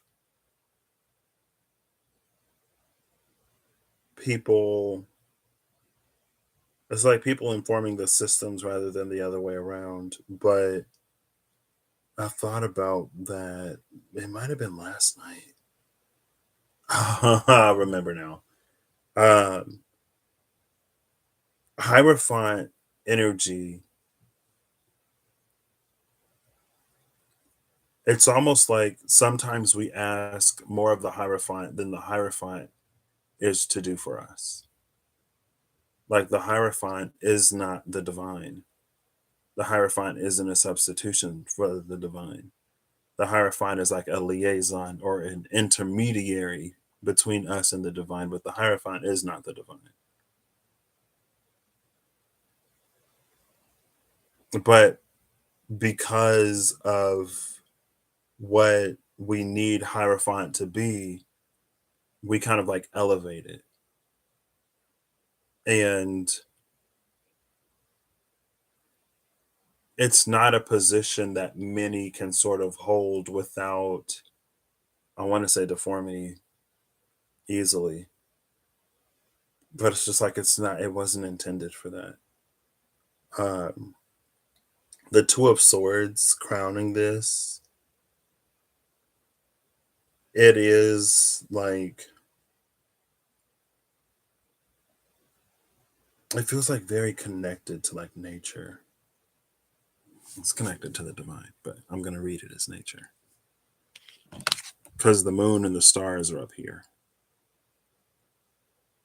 Again, the Two of Swords for me, it's when we need to use, it's like when intuition will get us a little farther than logic. Almost like there is no logical reasoning or conclusion that can be reached here. And so we need to bring in external information. It's how King Solomon settled the dispute between the two women who laid claim to a baby. And he was like, okay, we'll just cut the baby in half and you can each have half of the baby. The real mother was like, no, like I'd rather the baby be in one piece and I'd rather the baby be alive in someone else's care than to be dead. And the hateful, spiteful woman was like, yeah, cut the baby in half. But that's how King Solomon knew who the real mother was. It's almost like that energy. It's not something that like they ain't necessarily have DNA tests back in the day. So they weren't like, oh, let's just order a DNA test and then, find out who the mother is. But it's like it involves elements that aren't purely logical. The Nine of Swords in the future, you can find happiness by facing fears. Realize that the nightmare is separate from reality. I'll read the Two of Swords too. I'm just interested. Like, I wish I would have used this deck more. I mean, I can still use it, so. When you are trying to gather your own thoughts, turn down the noise and distractions around you. Listen to your own inner knowing. You can find happiness in silence and contemplation. I guess that one I could have guessed.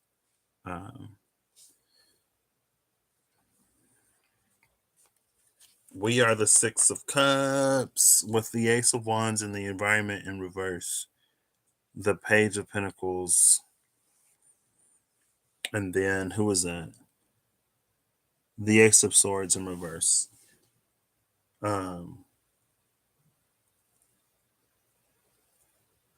There's something about inner knowing coming to the forefront and coming to the surface. There may be things, there may be answers that we can't get from the Hierophant because it's to come from within. Just like that Two of Swords, it's like a more personal connection. That's why it's like it's in tune with nature or something like that, or with the progression of the stars. Not necessarily because it follows transits in astrology. It's just like the way that it lives life. Like everything is impacted and affected by the transit of the stars, sure. But this isn't one thing being impacted by another. This isn't one thing being affected by another. This is like more of a coming together than that. It's more like on the same level rather than like the stars are all the way up here and whatever they're doing up there, we have to live out down here type of energy, whatever, right? It's just like it ain't necessarily that. Could it be? Sure. It ain't necessarily reading that way. It's not like, well, follow all the astrology and you'll be fine. Because astrology would fall into the camp of the Hierophant here. Astrology is old. People have been following the stars for eons and ages.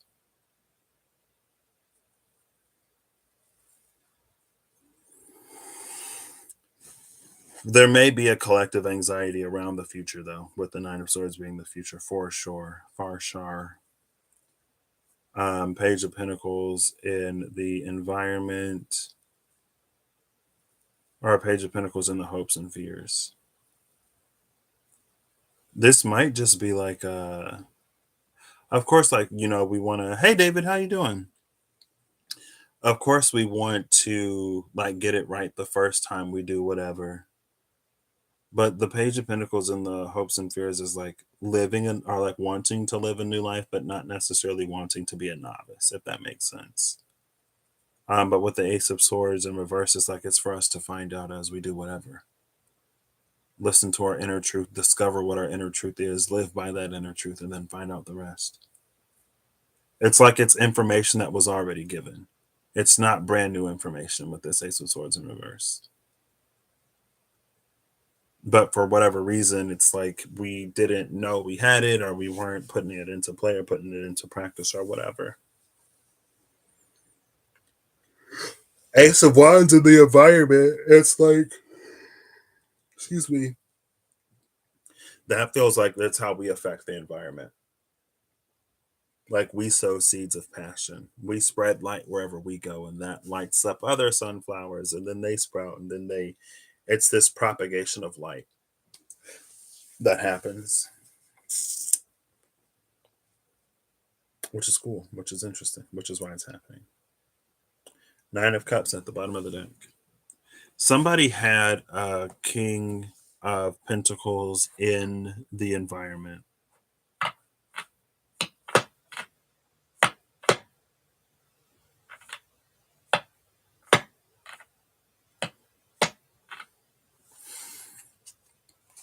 But this energy has been out for a minute. That the Queen of Swords and the Queen of Wands. It's that energy of like the divine giving to those who will turn around and invest that back into like their communities or whatever. Or it's like one person's blessing or one person's triumph will inspire someone else to do the same. And so it's given to them for that reason. Or like somebody who would be like charitable, someone who would invest, someone who would build up communities are given something to do that. And yeah. So that was that. That was like 18 minutes. The more I do this, the better I get. Was that 18? Do I not know math? That was 15 minutes. What? See? It's not all for nothing. All right, final card from the Happy Tarot. From the Happy Tarot. Please.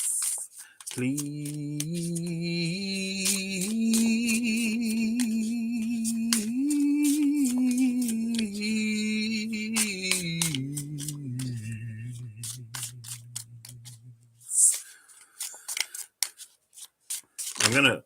Nope. Almost. Oh, there we go. Oh, it's face down. A mystery. I do love a little bit of intrigue. Bottom of the deck is the Ace of Swords that is now upright. So, kidding! The bottom of the deck is the Seven of Swords. I read that 7 as a 1, and I'm like, wait a second. The Seven of Swords upright. How many swords do you have? Nope, there's still 2 left in the back. I'm going to read the book. You can be happy in letting people take out the trash, you know? It's like, oh, I really wanted that. It's like, did you need it? No. Have a good strategy before you take action. A wise battle plan will save you and your resources from loss. Keep your wits about you when you proceed. You can find happiness through careful planning. The card that came out face down is the Two of Swords, now in reverse. Two of Swords in reverse, Seven of Swords upright. That results in a Five of Swords upright. But what's interesting about this is they're the 2 swords that were left behind anyway. The 2 swords that were left behind, they're right here. They've been picked up.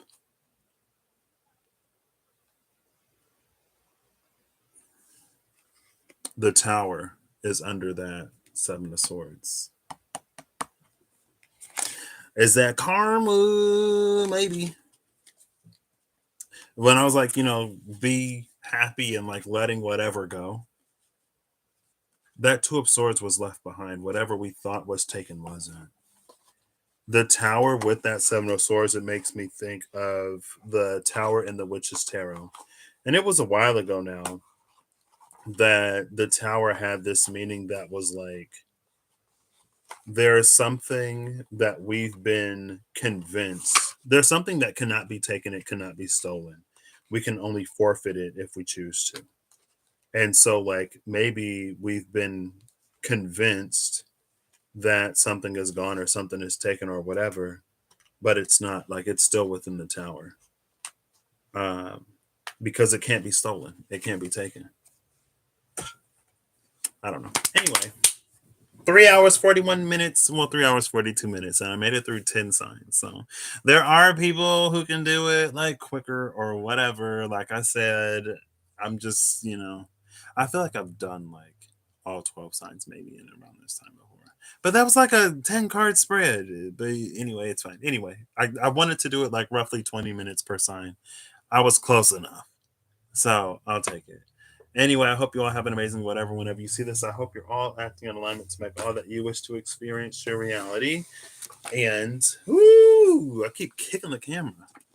I'm going to pull one Starman Tarot card, and I'm going to read the entire entry from the book. Because this book, I think I actually do kind of enjoy a little bit.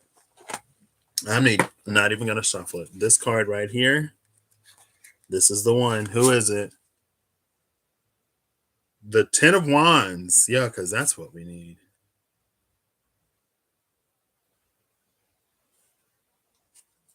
Well, the 10 of Wands is a card of spiritual journeying. Like the 6 of Swords, like the 8 of Cups, because they're cards that typically depict movement. 10 is a completion.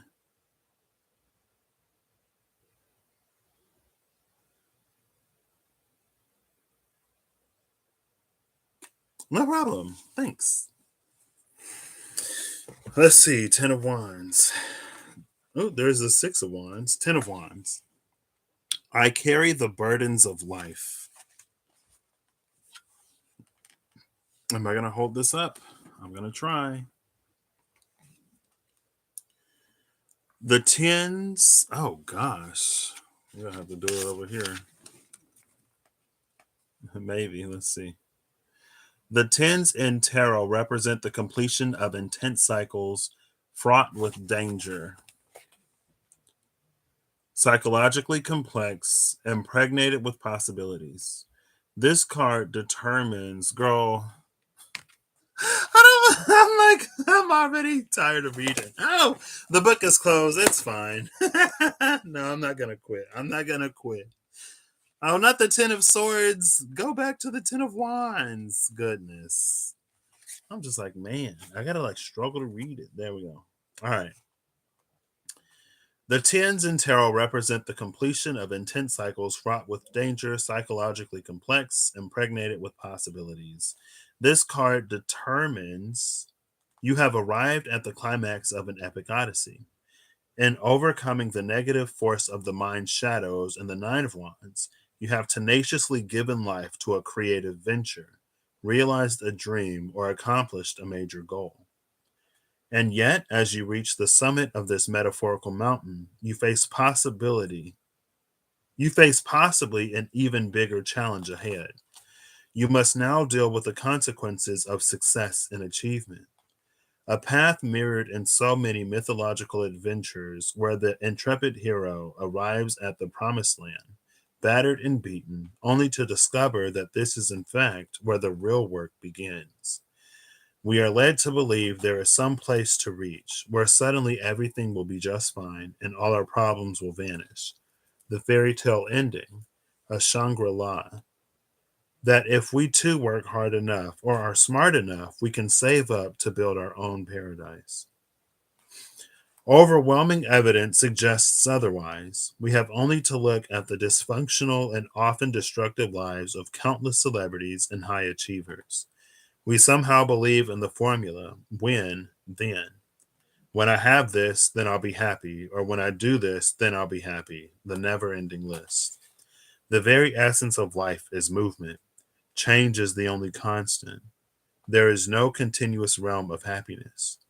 No matter what we may achieve, life will move on, and we must still deal with the realities of our human existence. If we can accept life as an ever shifting landscape, we will cease to crave the highs and curse the lows. If we understand that anything worth achieving, even great achievements, are simply stations on the journey back into the open arms of providence, then we will not be shattered by what lies ahead. We travel station to station.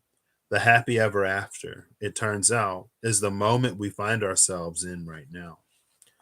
In the artwork, we see the ancient mother tree hovering above a graffiti strewn wall of steps. This symbolizes the effort it takes to achieve something, to reach a goal. The twisted wands of the Starman Tarot are all gifted from the ancient mother tree. Throughout this suit, the wands flow between different roles. A flaming torch of hope, hold on, wait, a lethal flaming weapon, an attractor for abundance, or a symbol of togetherness and stability. In this card, they take on the role of the burdens we must carry. As we look past the stooped figure, the steps that lead nowhere are repeated into the distance under the watchful gaze of the giant Starman statues. The animal skeletons, which move across the sand, suggest that time will erode everything, and the star decorated scorpion, the sting of life, skulks behind us. Bending to pick up the wand, this battered soul sees the astonishing beauty of a fresh rose growing up through the chain links on the ground. His hand impulsively reaches for it. The rose offers a moment of wonder and beauty, moments filled with sadness and others with joy. The Ten of Wands invites you to cherish such moments of beauty and wonderment, precious and delicate as a flower growing in the desert. Put down your burdens for a moment and just marvel in the miracle of it all. Life is made up of small moments. We must carry on what needs to be done, for the mother tree has work for us to do. Girl, that's a lot. That's a lot of reading.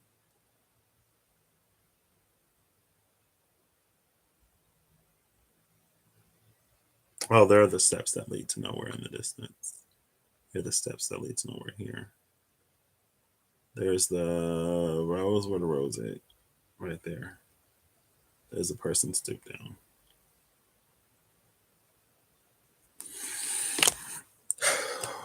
What's this say? Ten of Wands. Lighten your load and admire the beauty surrounding you. Determination to see the situation through to the end. Make one more good push. There you go. Was that necessary? Probably not. I don't know. Who knows? It happened. So yeah, I hope you all have an amazing whatever. Whenever you see this, I hope you're acting in alignment to make all that you wish to experience your reality. I hope that as time shifts and as the wheel of fortune turns, you can allow yourself the freedom, liberation, whatever you need to shift and move along with it. I hope that in these times of change, if there is something for you to gather or gain, that you can do so. And that if you need your faith in yourself or humanity restored as you push forward, that you get it. So until next time, I might build the next spread the next time I go live. I was gonna do it after. I thought about potentially doing it after this, but then this turned out to be like 4 hours. So that's not gonna happen today. But I do still have like the Archeo. Oh, here's my fidget spinner. The faster, okay, so back to Sagittarius, I'm pretty sure, with like the thing about covalent bonds, right? Like we know that these are the nucleus because Sagittarius was the nucleus. This is Sagittarius. The faster, like if I spin this slow, the odds of like this being right here. Okay, well, see, there you go. The faster I spin it, the more likely it is that if I do this, okay, I'll grab it. There you go. You're not. There we go. Oh, come on. You're not participating anyway. It's fine. The faster it is, the more likely it is that something will be there at any random time. But when it's slow, like, okay, I can't even do it slow enough. Like that, there's significantly more time that this space at the top is like vacant, where it's a valley. If you do it fast, it's like peak, peak, peak, peak, peak, peak, peak, peak, peak. You know what I mean? Anyway, I'll catch you next time. Bye.